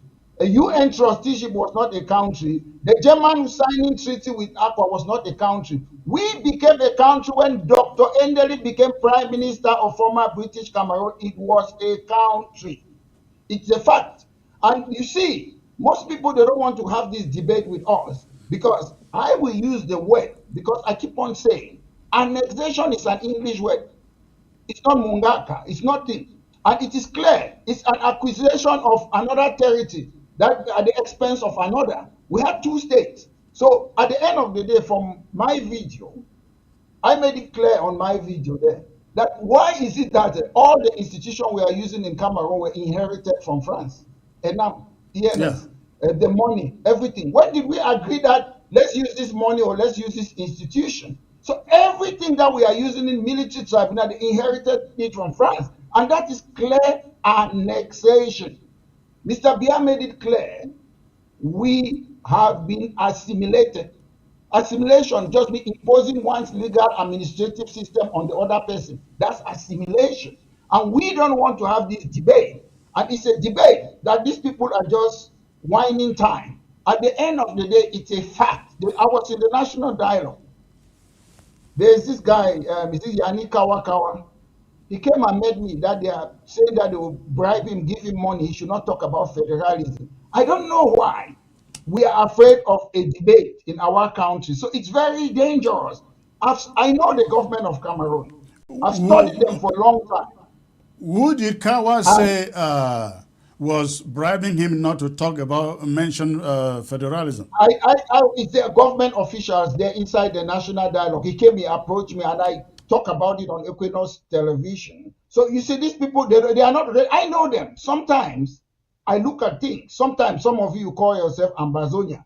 I don't want to give them a chance to be arguing something that is minute. I make sure that I use British Cameroon so they cannot say we were not British Cameroon. I do it deliberately. But when you go now, they will try to be playing to the gallery. When you call yourself Ambazonia, I do it deliberately. British Cameroon, that was our name. So they will not argue. But we should focus on the point. I cannot get you. I'm not getting you. Sorry about that. Sorry about that. Yes, but I'm saying that when you, I hope you are not indicting Ambazonians because we have good reasons why we call ourselves Ambazonians. When we declare ourselves a country that is different from Cameroon, we cannot still call ourselves Cameroonians. But when you call yourself British Southern Cameroonians, you are still identifying yourself with Cameroon, which is why you are comparing what the system that obtains in Great Britain to what Cameroon should have done. You are essentially saying we should stay in Cameroon, but Cameroon should give us our independence, our liberty to do our own thing, as the Scottish, the Northern Irish, the Wales, they're able to do. But we are saying no, we are gone, which is why we call ourselves Ambazonians. Doesn't that make sense? My problem, I made this statement earlier. I said, look, if you want to build a house, you start from the foundation. When you look at Northern Ireland, they had, some people choose to fight, they call them IRA. Some people choose to have political party. When they win seats, they don't come to Westminster in London. So you go everywhere. That's how you want self-rule first. To me, the argument, whether somebody say I'm a federalist, it's not important. If you want, let me say you want to separate.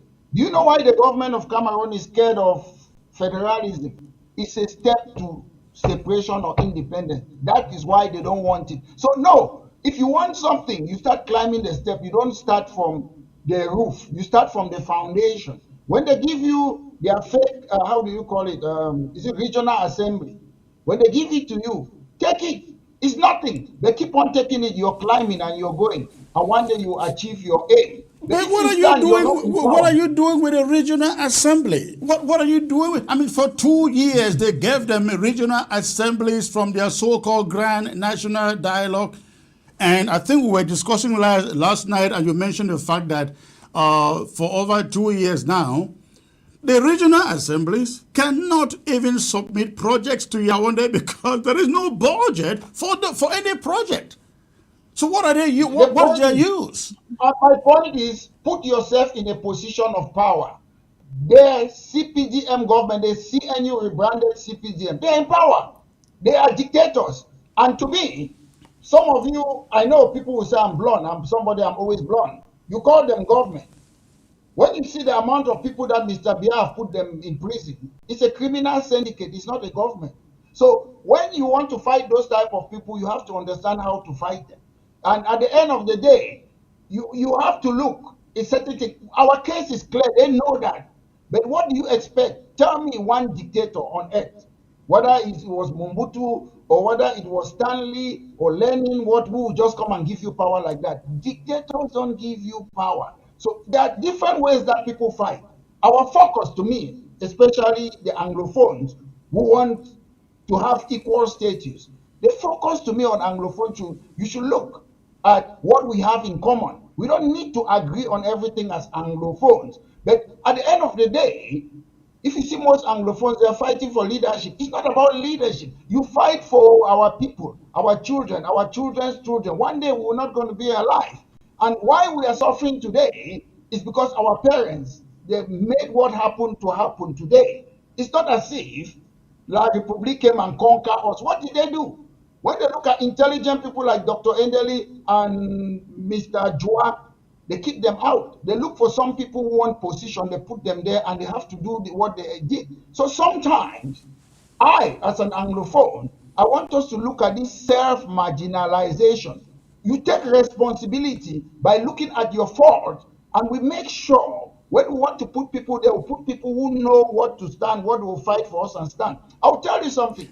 Comrade, if I may stop you there and ask you, how would you do that? For 61 years joining La République du Cameroon, we've not been able to do that because anytime you send somebody there, they are either manipulated or they are bought over. Now, when you go back to La République and say, let's return to the status of 1961, they say, as you said, they want to secede. So how do you get your way in the way you are articulating here? How do you get your way?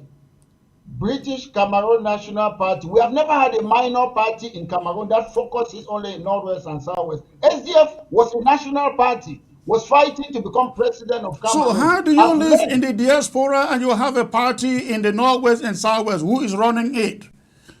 Listen, a party's ideology is not about me. It's an ideology. We have a manifesto and whatsoever.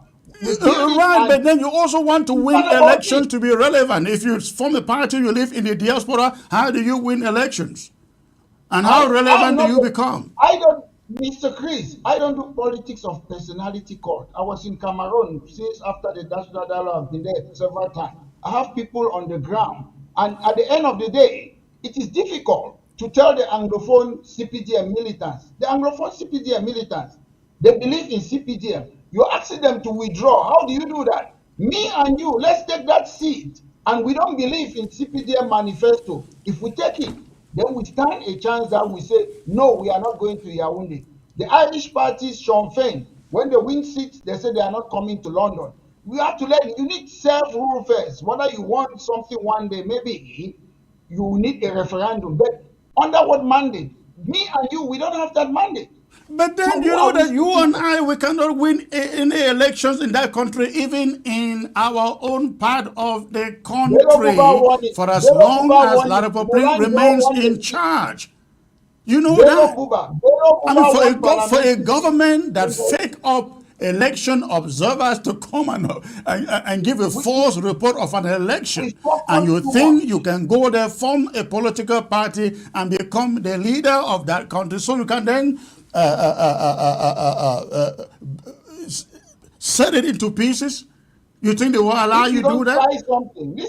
Listen, what we have been trying is to be the president of the Cameroon, La République de Cameroon. That's what we have been doing all along since 1960. I want to be president. But look, I'll tell you, Molan Jolly Tumbe won some seats in the English part of Cameroon. Bello Buba won it. Fundi SDF won it. You can win seats. But when you're looking at the presidency of Cameroon, it's another level. Why? How do you call this guy? This guy recently who said that Union for Change under Fundi won the election, they will refuse to give it. When you're going for that one, you won't get it. When we start having seats, my problem is I'm not for any quick fix. One member of parliament is enough. Comrade, it doesn't appear like you realize that the reality doesn't work for anybody who speaks English. Frundi, that you are quoting, yes, he got, I think, the first legislative elections in 1991 or 92. He had 78 seats. 78 seats. What was he able to do with it? Zero. The next election, they went down to, I think, 48 or 40. What was he able to do with it? Zero. You are talking of a situation where no matter what, you will remain in the minority, and when they bring their bills to the table, you are outvoted.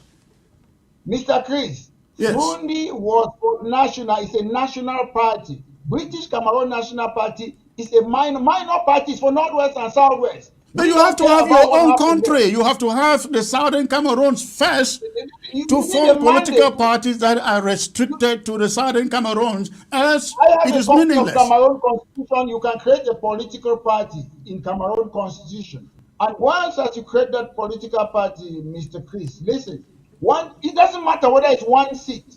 They say a journey of 1,000 miles begins with a single step. The problem with us, we are too ambitious that we are not in power. And nobody, let me tell you, even when Samuel Doe was in the president of Liberia, there was war, even inside the capital. Do you know what? They could not even remove him from power until they arranged that he should meet somewhere and they killed him. So we are not getting closer to A2D. I heard you were talking with Nina, why the European Union cannot bring sanctions. Mr. Chris, I do my assignment.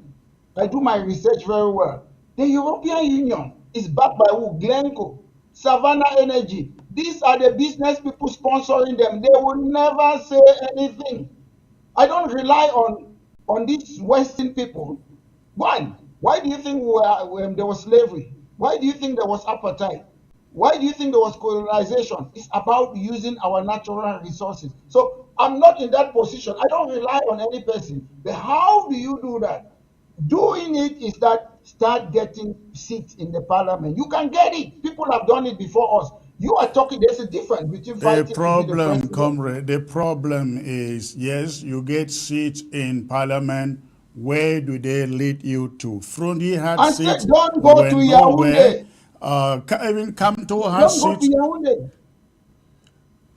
Yeah, that was in Yaoundé. You want to do it in the Southern Cameroons or Ambazonia, but you have to have it first. No, when you win the seat, it's a protest. Sean Fein, IRA, these people, they were winning seats. They don't come to the parliament. They don't swear to the Queen. They have been doing that for a long time, and today they have power sharing agreement. The first minister today in the history of Northern Ireland is somebody from this Sean Fein, this Irish Republican Army. That's for the first time in the history. And in 10 years' time, they'll be having a referendum. As I say, you cannot put the roof of a house without starting from the foundation. That's what I'm saying. So at the end of the day, there's a way of doing things.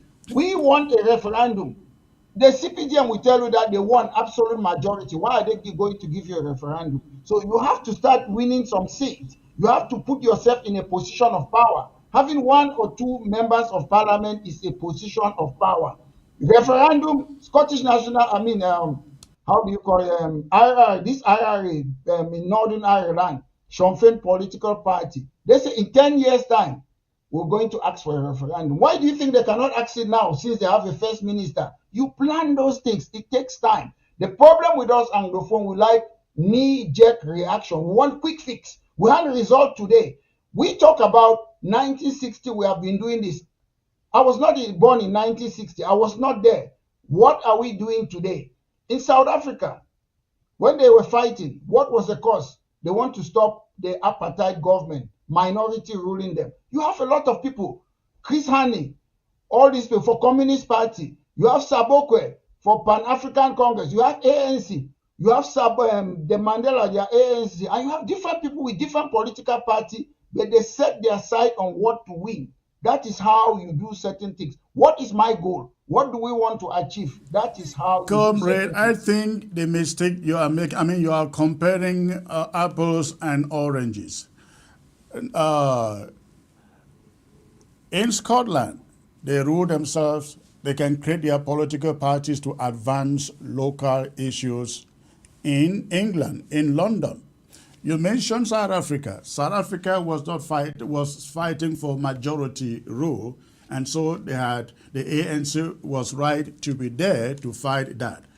Our struggle is not about having representation in Yaoundé. Our war is about pulling out of the Yaoundé system, and you have rightly very much articulated exactly what has to be done, what should be done. The reality is you cannot do those things within one Cameroon. And Cameroon is not ready to cooperate with you. The only language that they will come to understand with time is the language of violence. Violence, you heard Nina say here that they are beginning to realize that arms, military force, isn't going to solve this problem. And I've heard that recently a lot of times, and they are looking for a solution. Why don't you think that we pressurize them? We push money onto the ground. We put equipment into the hands of those who want to force their hands.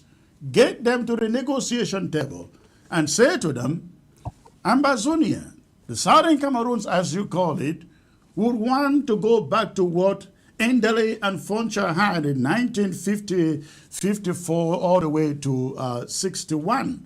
I think that is the only time what you are articulating can be applied on the ground. You go and form a political party in Boya, in Bamenda, or anywhere within our territory, and you think that you don't need to go to Yaoundé because you want to champion the affairs of the local people. You are essentially chasing after the wind because you will go nowhere. Every politician in that country looks towards Yaoundé because that is where the money is. They don't do that to empower the community. They do that to get money for themselves. So if we have to be effective, I think we should think about separating the two territories first, and then with the assurance that we have some control within the territory, we can begin to launch political parties like yours that will really represent the wishes of the people to tell Cameroon, we are no longer part of you. How do you think about that? I've answered your question. I keep on saying, I've given you, I'll use Northern Ireland. You had Sinn Féin. It was a political party. They were standing for election. They were winning seats. You have IRA, which was, they used to call them terrorists or whatsoever. So those who want to fight, they have the capability. They should lead and fight. Those of us who want political party, we should be taking the seat. Nobody is saying that I don't have power. I don't believe in using violence, because to me, most of the people I can see, I understand what's going on in former British Cameroon. Who are they fighting? They kill our people. We kill ourselves. I see this group go and kill these, I don't want to call their name, you know them. They kill But, each but that other. is what you are talking about is a surrender mentality, is a defeatist mentality. If I'm you telling have, you factual remember, things. That you quoted South Africa here. Why was Mandela in jail for 27 Why years? don't you The go to only Cameroon reason and they fight? kept I him don't in do jail for things that I 27 cannot years is live. because they wanted him to Chris, reject violence. He said he will never reject violence for as long as the apartheid regime continue to kill the blacks. Why do what you were they think that fighting we for? are killing our own people? What Yeah, were there they are rude fighting people for? out there who do that. They But the were fighting greater for cause equal is that rights. we want freedom. And when freedom Chris, comes, do you know the forget difference? about Do you who know has the been difference killed or I have not with killed. people? Nobody If will I remember believe, that.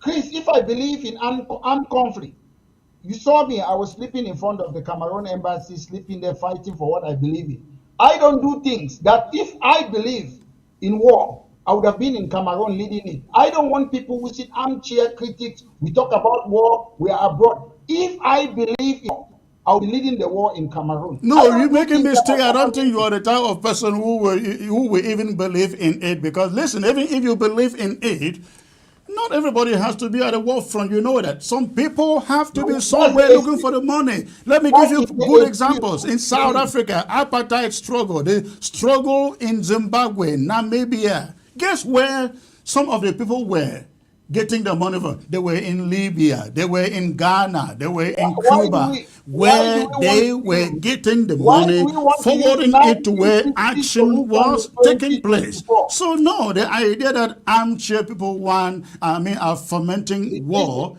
it has why do we always want to been use the like that. solution? Some Please, people have to do the that part of solution you're that part of proposing, the job. the solution you're proposing is a solution that the 1960 solution cannot be used in 2024. You saw what is happening in Gaza. If you want that, they should slaughter you. They will slaughter all of us, and these Western people, they will take our land. If you think that war is out of fashion, let me tell you. So if you think that we can go and No, if fight war war, was out of fashion, you would not have coup d'etats in Mali, in Guinea, in Burkina Faso. You will not have wars in Ukraine. You will not have it in the Middle East, comrade. Sometimes war is the only solution. Like in the and if case in war, Cameroon, war listen, is the only solution where you have a belligerent and intransigent let me tell you a something, Chris. state like Chris, Cameroon. let me War tell you becomes the something. only solution. Why do you Let think me tell you Cameroon is something. not going to Let, sit let down me at a tell you something. negotiation I was table to involved in talk this with thing. those who are carrying guns? When I was in CPC Bali, Rene Zengele, the then Minister of National Education, he wanted to assimilate our education. I was a boy or a child.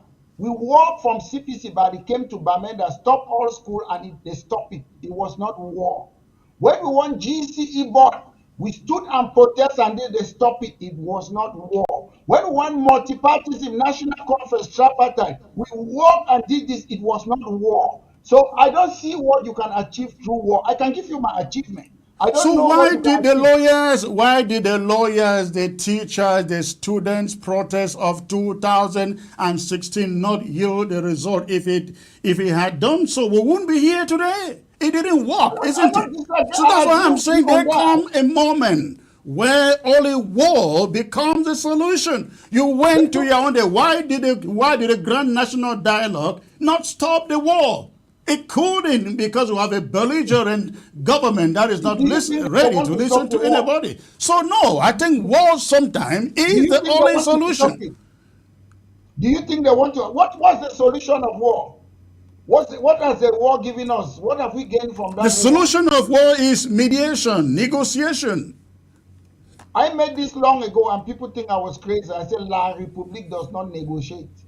I made this long ago. Do you know something? You have to understand a person before you want to negotiate. If genuinely we want war, people who want war, they should be heading to Yaoundé. They should go there, overthrow Bia's government. Then maybe things will change.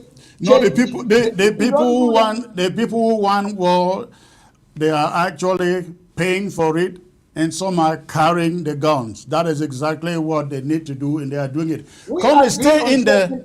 I've made my point, Chris. We have been annexed. That's my position. Okay. Correct. That So we I agree. am That we agree. We have been annexed, I have and my own way of we will fighting. use war to get out of annexation. Hold it in there, comrade. Let me get to the phone line. Let's open the phone lines and hear what our listeners have to say. I will take a brief break out, and when I come back, the phone line will be on your screen, and you can call in and make a contribution. Ask me or Mola Lisinge a question, please. Stay put.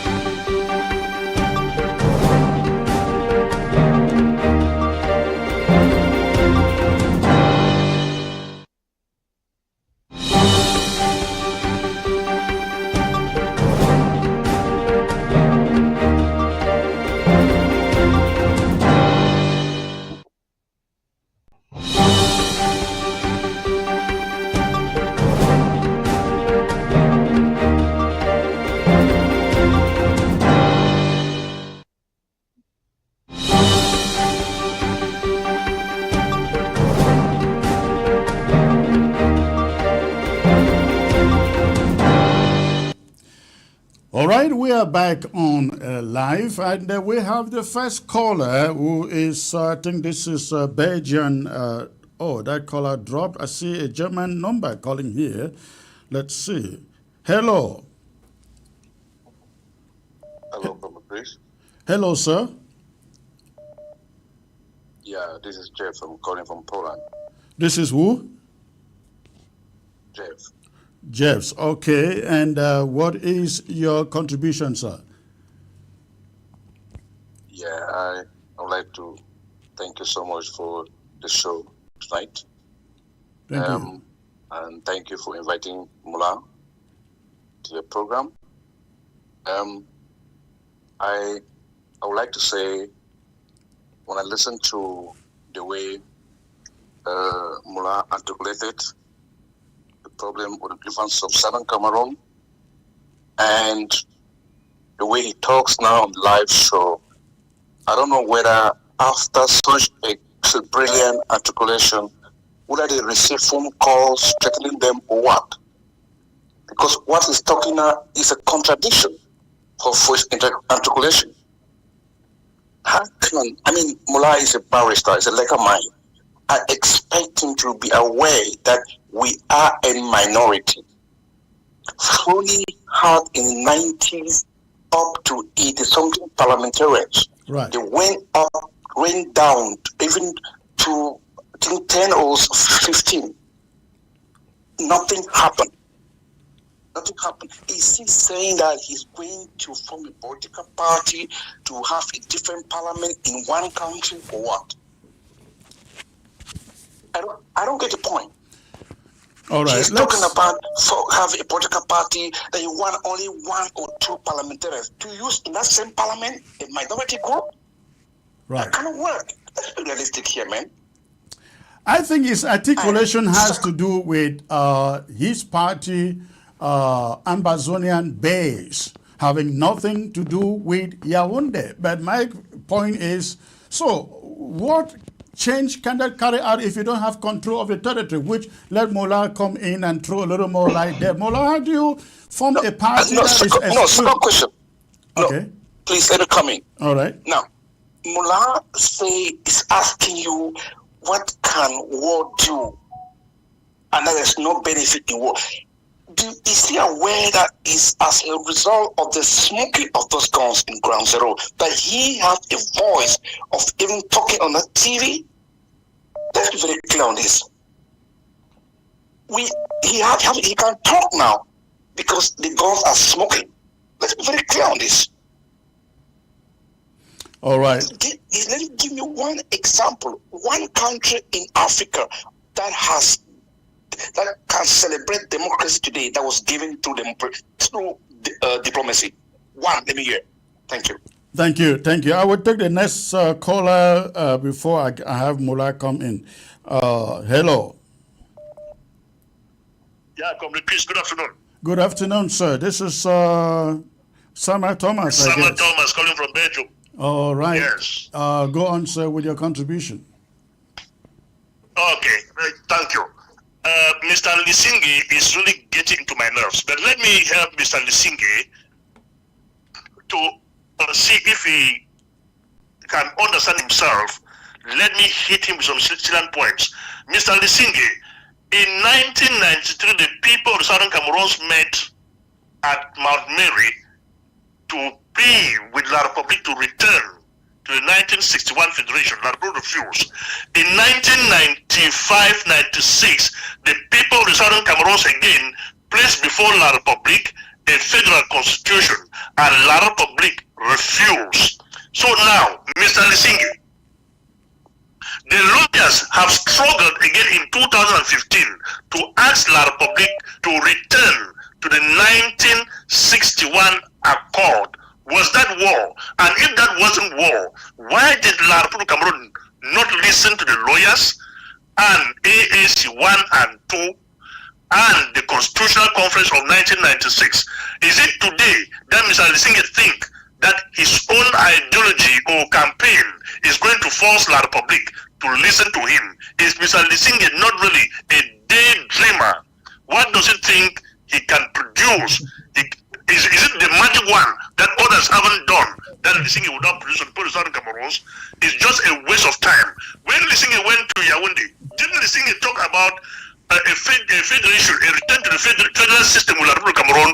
Why was Lisingi not listened to? And it is only now that Lisingi thinks La Republique will not listen to him because he has formed a political party. Political party which will be more than which the SDF or which political party. And how is Mr. Lisingi going to organize his party in the Southern Cameroons, of which we do not accept any party to be organized again in the Southern Cameroons? I yield. All right, thank you. I will let Metro Lisingi to briefly, comrade, because we have so many people calling, briefly respond to the last two callers, please. Yeah, the first caller said, I'm talking because of guns or war. No, I started talking when I was a teenager. I started talking, we work from CPC Bali under 15 to stop schools. So guns have never stopped anything. When we fought for multipartyism, it was not guns, we fought for it. Tripartite National Conference, we fought for it. So nobody has a right to give me the right to talk. I've been talking ever since I came out from my mother's womb. I don't need any person to give me permission. I've been doing that in Cameroon. There was no social media. I have evidence. So nobody should say it's war that's asking me to talk. If you know my history, you know. And is it Mr. Comrade, Sama? I think they are not talking about your ability to talk. They are talking about the practicability of the ideas you are putting out there in a political party. Listen, Mr. Chris, I'm telling you, I got this book more than 25 years ago. I'm not talking it now. I understand you, but then how does that translate into reality? In reality is that I don't do politics of absenteeism. What I see, most people who believe in war, they cannot go on the ground to fight. But even you, with a political party not carrying a gun, you are in London, sir. You are not on the ground. Listen, my political party is not Maitre Alex Lisingi. It's an ideology. It's not about me. It's that Thomas talk about. All right, listen. It's not about me. Listen, in America, in Britain, if the president, something happens today, they just change them. You're not important as an individual. So we should leave this politics of personality cult. My party is not about Alex Lisingi. It's about ideology. And there are a lot of people back home who believe in it. Well, unfortunately, I don't think lots of people they get the ideology though. Please hold on there. Let's get to the next caller here. Hello. Hello, comrade, please. Hello, sir. Where are you calling from? Yeah, this is Maitre Nicole from the Netherlands, please. Oh, another Metro. All right. Go on, sir. I think my able friend and brother, Mr. Lisingi, these are the type of people who just want to make themselves relevant on no basis. Yeah, I think Mr. Lisingi himself used to be a member of the Southern Cameroon Youth League, SCYL. Mm-hmm. You know, a fighting group created by Comrade Akwanga just to defending the Southern Cameroon. Let me just go straight to the question before we go into the entire lengthy story. Okay. First and foremost, Southern Cameroon as well as the Republic of Cameroon, they were both UN trusteeship territories with internationally recognized mandated borders. And one got it independent, the other also independent was voted. Because of the marginalization or manipulation or whatever. So the question I will ask my able brother friend is, on which basis does he have the mandate of the people of the Southern Cameroon to representing them in the Republic of Cameroon institution, taking that there is no treaty of union between these two countries? The Southern Cameroon had its union treaty, with no treaty with the Republic of Cameroon, and it is being annexed by the Republic of Cameroon. Now he has created a political party and blaming that, hey, you Cristiano, you go and fight in the Republic. It's good to stay alive in a different faraway country and fight another day.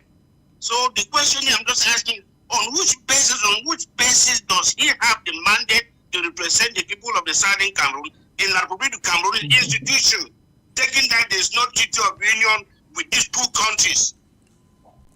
All right, thank you. Let me get the next caller before you answer your question. Thank you. Hello. All right, thank you. Let me get the next caller before you answer. Hello. Thank you.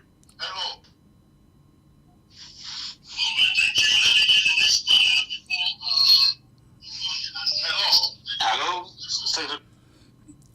Hello. Hello. Hello. Hello. Yes. Please, I'm coming in just to give a second tip, please. Let me tell Mola that he just said his articulation is based from a book he wrote 25 years ago. That book has expired because books do expire. Let him go and review and update that book because that's expired. Thank you. All right, thank you, sir. Hello. Hello. Comrade Chris, good evening. Good evening, sir. Where are you calling from? From Germany. From Germany. All right. What is on your mind, sir? Everything's okay. Comrade Chris, at times it's good for you to bring such people like Alex on your TV so that Ambazonians should listen to him and exonerate him. You know, he's talking of a political party, his political party. I don't know whether he's actually sure that that is his political party. We know the tactics of Paul Biya and his civilian government, that they always create a satellite party, one-man party, and put there and they say, oh, there's a coalition of parties that has accepted this and that. And that is exactly what Alex and Paul Biya are doing. We should not even listen to his ideas because he's talking on both sides of his mouth. Anyway, that said, next time just tell him that his ideas will never be accepted by Ambazonians because he's so archaic in his thinking that people can go to parliament and change things in Cameroon. I don't know his Cameroon that he's living in. I think he's just getting off from sleep. Okay, Chris, have a nice evening with Alex. Thank you, sir. Thank you for the call. More and more. Thank you. Hello. Hello. Hello. Yes, sir. Where are you calling from, please? I'm calling from Ground Zero. Ground Zero. Which county? I'm calling from Bamenda. Okay. Thank you for the call. What is on your mind, sir? Yeah, thank you very much for bringing such people like Mullah, you call him Wally Lisonge, and so on and so forth. You see, like the former caller has just said, you see, the Republic has so many ways of tricking us. You see, Mullah is just talking the same way that the Republic is talking. Oh, please stop the war. Oh, let the boys drop down the guns. Oh, let the boys do this and that. I think he's just one of those surrogates who has been probably bought over by La Republic to come out with an idea of political party and to cause the Amazonian fighters probably to drop down their guns and so that they can find their way. Please, we Southern Cameroonians, we are bent, and there is nothing that Mullah Lisombe is saying that is of any interest to us. Please let him go and meet his Pobia and remain in La Republic and form his political party. They were not interested in that. Thank you. Thank you for the call. Thank you for the call. Mullah, if I may ask you, is your party standing elections for the 2025 presidential elections in La Republique du Cameroon? Chris, I would like to answer the question because some of the things that people are saying are so derogatory and they are not nice. So you should allow me to respond to what absolutely go on. Saying. That's why I'm giving you the opportunity. Take your time, program, please. Chris, a lot of people can sit and they say what they want to say. I'm a solicitor in England. I'm being regulated by the Solicitor Regulatory Authority. So anybody can come and talk war, commit crime, do this. I can't do that. We have what we call solicitor professional conduct. There are things that I can say. There are things I cannot do. I'm a professional person in the UK. So anybody can come, listen, war. That what you say I am a professional. I'm a lawyer. They regulate me. There are things I need to do. Okay. There are things I don't need to do. I should make that clearly to these people. There's another caller who talk about who gave me mandate to represent Southern Cameroonians. No, you don't need a mandate to create a political party. A political party is about people with similar or the same ideology. They have a manifesto and they want to stand for election and put candidates for election. That's a political party. You don't need a mandate to have a political party. Another caller talk about books that have expired. I want to tell him, I stand for justice, equality, fighting for the downtrodden, people where no day. How does justice and equality expire? So sometimes I can agree with a lot of things with Ambazonia, but my point is the way they prosecute their own. I have a different way of fighting for our freedom, our liberation. They have a different way. We should not be enemies. But at the end of the day, if you believe that the way you're prosecuting your own thing is going to be successful, keep on doing it and allow Maitre Alex Lissinger to do his own. Then another person talk about political party ideas. I'm sure most of the people who are Ambazonian today, they used to be SDF. I've never been a member of any political party in Cameroon. I've never in my life. I've never joined any political party because I know all of them, they are rubbish. They don't have a manifesto. They don't believe in anything. Most people who talk Ambazonian today, I bet you they have been member of SDF. Why did you join SDF? So you've wasted our time after 30 years. You're talking about Ambazonia. The only pressure group I've joined in my life was Southern Cameroon Youth League. I've never joined anything. So why did you join SDF? So you keep on doing from Fonja, Muna, you took us to join Aijo. It failed. Now after we came again, SDF 30 years, it fails.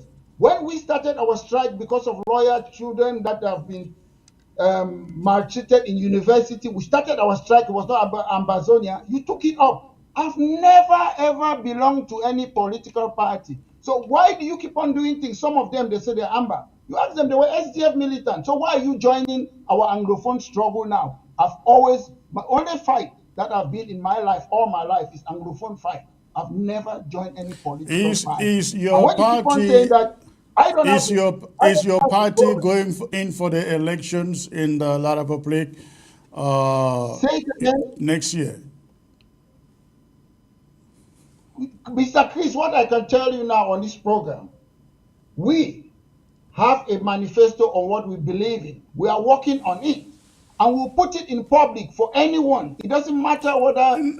No, that wasn't the question. The question is your party going in for next year elections in Cameroon? Mr. Chris, you're entitled to your question, not your answer. I just told you, we have a manifesto. And now you can see why people say, when you can answer a simple question such as that, you can understand why people say they understand via masquerade people to come in and masquerade themselves as Southern Cameroonians and Ambazonians, right? Mr. Chris, when you ask me a question, let me answer. You don't need to like my answer. That's how we debate on the topic. No, Yes, but you don't need to like it. you are not answering the question. We have our procedure. We have our procedure. We have a manifesto. All my life, ever since I was born in Cameroon, no political party has a manifesto. Should We will have put a our manifesto. including, The I question will include the is Ambazonia, your I will put it to party death. going If we going in for the elections in La Republic next year? I think everybody would want to know that. Maybe you may gain some new followers through that. Let me answer you again. I will still answer you. If there is somebody, whether it's Ambazonia, whether it's CPDM, whether it's SDF, if I put my manifesto where we agree we'll work together, that's how I do politics. If I know somebody, at the moment, I'm calling for us to have a parliament, and a parliament in former British Cameroon. We need a first minister. If I put my manifesto in public, those who agree with me, it doesn't matter your political party, if so far as we have the same opinion. In Scotland, you have Scottish National Party, you have the Green Party. They agree on independence. They are working on that together. I can't get you, Chris. Is your party going in for the elections? You see, Mr. Chris, you can repeat that question. I cannot decide on my own. We have people in the party. All right. That's a good answer. To agree, not NETZER Alex listening a committee here. We All have right. to agree with other people. Let's get back to the phones. Let's get back to the phones and hear what. And sit here and talk about. Let's get back to the phones. Hello. Hello. Yeah, good afternoon, sir, or good evening. Where are you calling from? Yeah, I'm calling from Nizam County. Okay, and what is on your mind? Yeah, I want to appreciate you for bringing Mullah to come and talk to us, the Amazonian people. Yeah, I think that whatever he is saying, he has the leeway now because the guns are smoking on the streets as he claims not to be the reality. But if you can write a book and now 25 years pass, you are now coming up with a book, what is the motivation? Is it not the war that you are taking advantage? I want to plead that we are on ground. We do not need such confusion to continue going on social media. The Amazonian, we are on ground. We know what is going on. He is in the UK as he claims to be. He is there. His family are fine.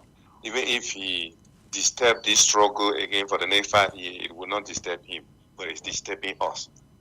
We have taken our decision. We are not going back to La Republic either for one party or for federation.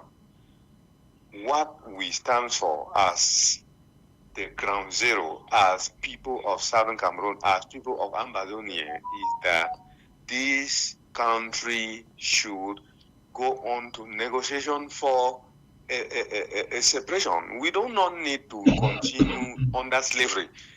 How many years should people continue to suffer? Okay, he is coming up with the issue of federation after how many years? This is 7th year that we are in. He is coming up with the issue of federation. He knew that federation could work. Why did he sit with those books and will not come up with it and wait for war to begin before he comes up now after 25 years and talking about federation or forming a party? By the way, where is the party existing? Because not in this particular land where we are that party can exist. That party can exist in Douala, in Yaoundé, but not here on ground, because nobody on ground zero is ready for any party. I think that's what he need to understand. And I think that's the point I wanted to make. And please, it is high time all the Anglophones, it is high time all those who speak English, as he claimed that the problem of the country is not language, but we identify ourselves by the language we speak.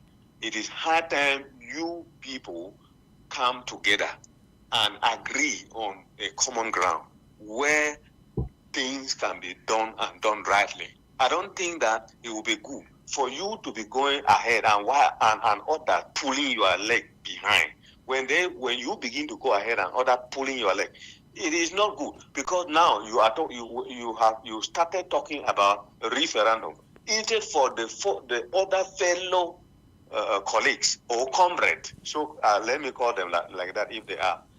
If instead for them to come up and say, okay, no, the idea for referendum is a good idea. Let us buy it. Let us talk about it. Let us call for the United Nations to bring in referendum for these things to come to an end. You are talking about party. The party is to be organized well, because there is no party existing here. Does he have a military that will take him around? Does he have a armored car? If he is not a part of La Republic, where would it happen? If we cannot go free in the land where we are. All right. Thank you. Thank you for the call, sir. Thank you. God bless you. All right. Okay. Let me give you, Alex, the chance, the opportunity to respond to that, please. Yeah, I will still repeat. Another caller talk about is because of gun that I've been talking. No, I'm saying from my research, most Ambazonians are SDF militants. Majority of them, they were SDF militants. I've never been SDF. When we were fighting for Southern Cameroon, they were all in SDF. And in those days, when you talk against SDF, like Alaji Tita Fomukong, who created a political party, a man from Bali, he was killed. Do you know something? This intolerance, we must stop it. Because some of us are non-violent. It doesn't mean that we cannot defend ourselves too. The first time, I will tell you, we want this knee-jerk reaction. Listen, ANC was created in 1912. When did they get to power? 1994. We like this thing that it must happen now. It doesn't work that way. Scottish National Party was created in 1934. They came to power when? 2015. So we should stop this type of thing. I've studied people who have similar problem like us in Cameroon. I agree with a lot of things that the Ambazonians are saying, with the exception of violence. That's it. I'm against war. It's my value. I'm not saying I'm right. That's not the point. I'm not saying Alex Lissinger is right. My point is, I don't like war. I don't care what situation is. That's my point. If you go to South Africa, they had a goal. One goal. I'm just using South Africa. Our case is not the same. They were fighting for equality. You had people like ANC, a political party, fighting for what? To end the apartheid. You have PAC, run by Sabokwe, a lawyer. What happened? Fighting apartheid.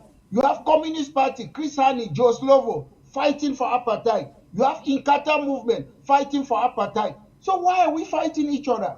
Why are we fighting? If you believe Ambazonia can use war, use your war, and let me use my political party.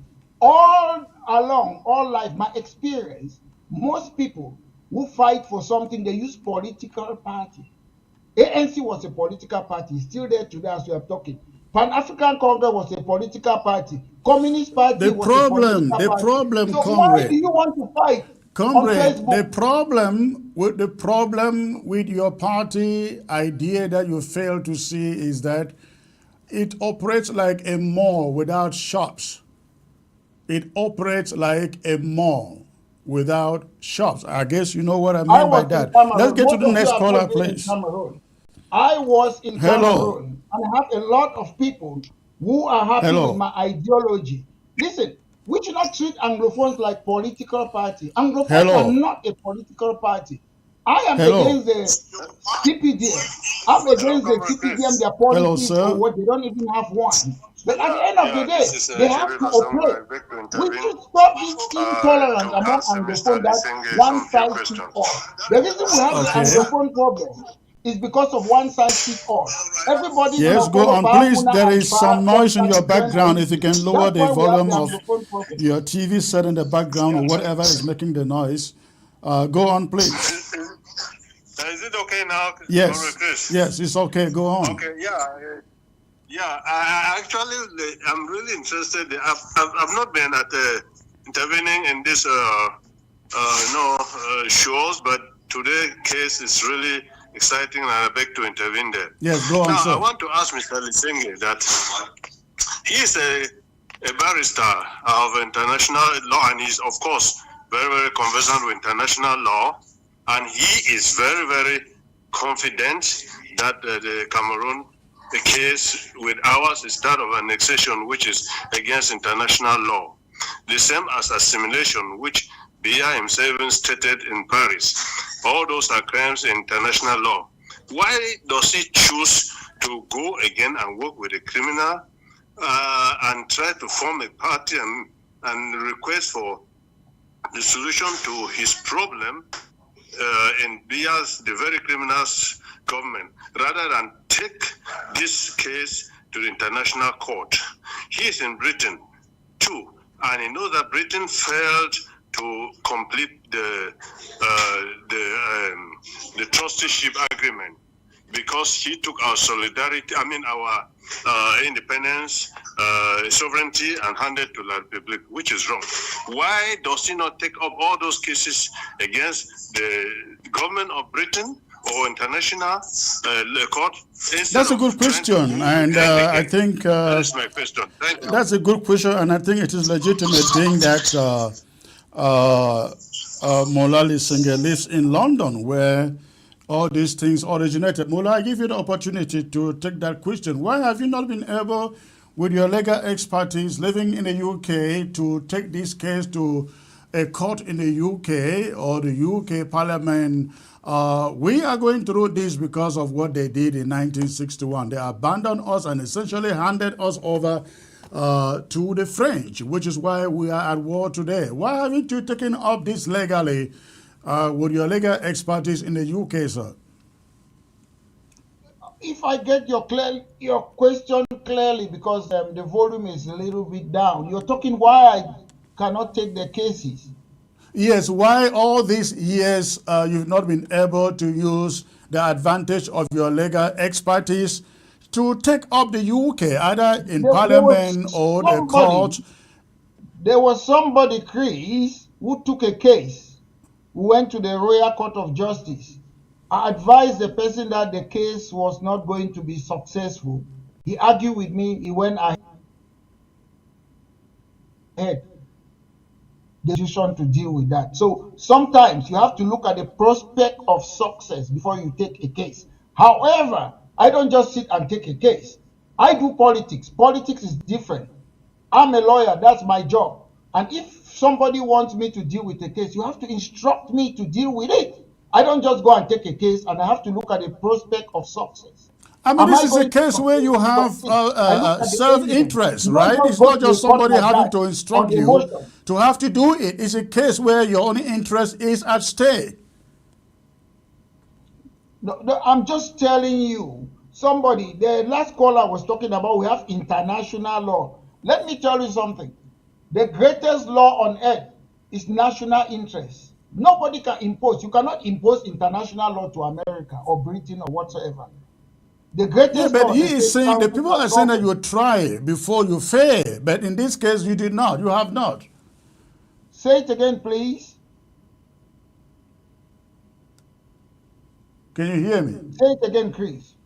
I'm saying that in this case, you have not even tried before failing. They are saying that you should have done something before hitting the rock and saying, okay, there is no way to go on. But you've not done any of this. Let me tell you, when it comes to this type of matter, there's what we call is geopolitics. It's not like an ordinary case like that. These people, they have their interests. You have the Glencoe. You know what Glencoe is doing in Africa. You have those people. When you have government, you have business people behind government. And at the end of the day, it's not a clear-cut case. At the end of the day, we are taking a case as who? You need a mandate. You need to be somewhere. At the end of the day, we have Anglophones who are fighting against us. When we said we have been annexed, we have Anglophones who are saying that reunification were one. So at the end of the day, but you know that the overwhelming majority believe, as you do, in the annexation of the southern Cameroons, and that majority will side with you if you were to pick up a case like that one. I don't just pick. Listen, I'm a lawyer. I earn my living by being a lawyer. I don't pick out case like that. There are rules and regulations. If you come and instruct me, have you ever instructed me that, oh, we have this problem, do a case? I need instruction. I cannot just go and be having a case. No, comrade, why should I instruct you? You and I will have the same interest in this matter like any other person else. Right now, if you had come up and say, hey, comrade, you guys, listen, I have the expertise. I know what we can do to take this case to the UK Parliament, UK legal system.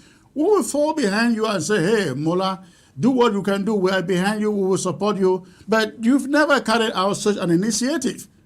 And you are talking about a political party. I don't know how you live in the UK and you want to run a political party on the ground in Amazonia, and you think it is better than you staying in the UK and filing a lawsuit against the UK government. Can I answer you, Chris? Other people have taken case. I was there. I spoke. We went inside the court, the Royal Court of Justice in the UK. I was there in London. And I looked at the evidence and I told them it's not going to be successful. I told them, and the judge came out with the same conclusion because I told them why. I can only give you legal advice. I don't do make-believe. I don't do illusions. But at the end of the day, we in British Cameroon National Party, we have a plan. I'm not putting it outside. The solution is a political solution. So you cook the food, very soon. You cook the lunch, will see it and they will see what we do. You cook the lunch and you eat it all by yourself. See, you don't want anybody to read the manifesto, I guess. No, I'm saying we are working on something behind the scene. I'm not alone. I cannot come on your program and be saying make believe or things that I don't believe. We are working on certain things behind the scene and we are looking at experts. They are working on it. We have lawyers, barristers, other people. They are working on certain things.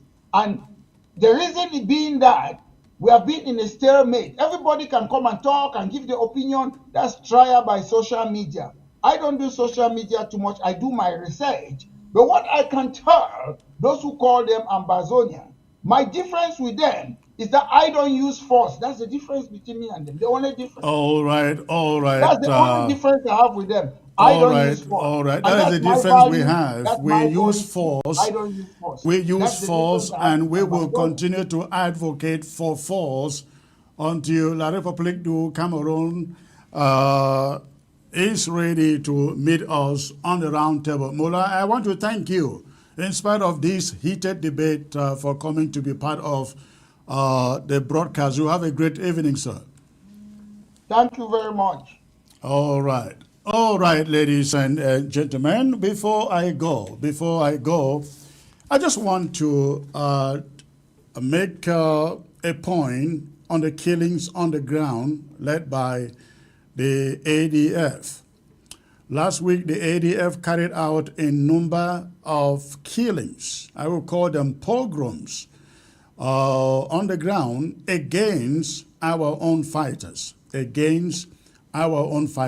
is very, very unfortunate what has become of the ADF in this struggle. The ADF killed. You can see those images. I warn you, those images are very bad. That is why we kind of try to tweak them to look that way so that nobody is surprised. They are not good in the eyes. But that is the handiwork of the ADF and the ADF has been doing this for years, since this war began. They began killing, and I mean killing in Batibo precisely. The images you find on your screen, this happened in Bafut, and those were some very, very determined fighters of the Ambazonia restoration fighters. They were gunned down, in their necks almost cut off. Because of the nature of the photos, you cannot see the wounds very well. But look at that one. Look at that one. You see the neck? Can you see the neck? And can you see the forehead? That is a handiwork of the ADF fighters. Now, let me say this. We here at the interim government, we've been trying all we can to work collaboratively with the ADF and with AGOV-C. But every time we think that, let's just try to accommodate them, they do things like this. They're either doing this, or they are setting people up at the market square and doing a firing squad. There is no level of apology, ladies and gentlemen. No level of apology will be accepted for what we see here. You know why? The reason being that this isn't the first time. This isn't the first time they have done this. And they will still do it again. They will still do it again. And I have asked this question again and again and again. If the ADF if AGOV-C is actually on the side of Ambazonia, how come we don't see dead Cameroon armies such as these dead Ambazonian fighters in their hands? Every time people are mad and they are shouting and berating the AGOV-C and the ADF, it is because they kill fellow fighters. They set up their own fighters to kill fellow Ambazonian fighters. So if the AGOV-C is fighting against La République du Cameroon, how come we don't see images like this one from the other side, where the AGOV-C is taking credit against La République du Cameroon's army? How come we don't see that? But every time there is outrage, it is against the AGOV-C, the ADF, ganging up and killing other Ambazonian fighters. Let me tell you, as far as I am concerned here, ladies and gentlemen, we will never replace collaboration with killings such as this one. We will never do that. We will never replace so-called unity or collaboration with acts like this one. We will not compromise to that degree. We will not compromise to that degree, because this war was meant to be against La République du Cameroon. The ADF and the AGOV-C, they are all over the place with so-called liberation tax and so on and so forth. Ground Zero must resist so-called liberation tax. In the few weeks to come, we are going to put a phone number on the ground. And when they come to you forcing you to pay liberation tax, if possible, snap them and send us the description on the phone number. We're going to send you a number to act like a 911 number. When they force you and collect so-called tax from you, send us information with a description of the people coming to collect so-called liberation tax from you. Who have they liberated? Which territory have they liberated? It is called abduction. It is not liberation that they are carrying out. And again, we will not compromise, torture, murders like this one with collaboration and so-called unity. It is wrong. This is not what we set out to fight for. We set out to fight against La République du Cameroon. We set out to kill Cameroon soldiers, not Ambazonian soldiers. And again, no amount of apology will pay for the loss of these ones. No apology is going to pay for it. So, ladies and gentlemen, again, if you are on ground zero, we will be putting out a phone number that you can send us information about those coming to harass you with so-called taxation, whether they are stopping you on the way or coming to your shop or coming to your home to harass you for so-called liberation tax. If possible, when they come, if you can snap them, hide somewhere, somebody snap them, send us their information, send us where they came from, send us information where they are heading to, and slowly but surely we will start picking them one by one. We're not going to tolerate this. Thank you for staying put tonight. God bless you all. I look forward to coming back here on Wednesday. So please, this is going to be a packed full week. I will make sure Wednesday I am here on Wednesday. So please stay put. I look forward to being back here on Wednesday. God bless you all and good night.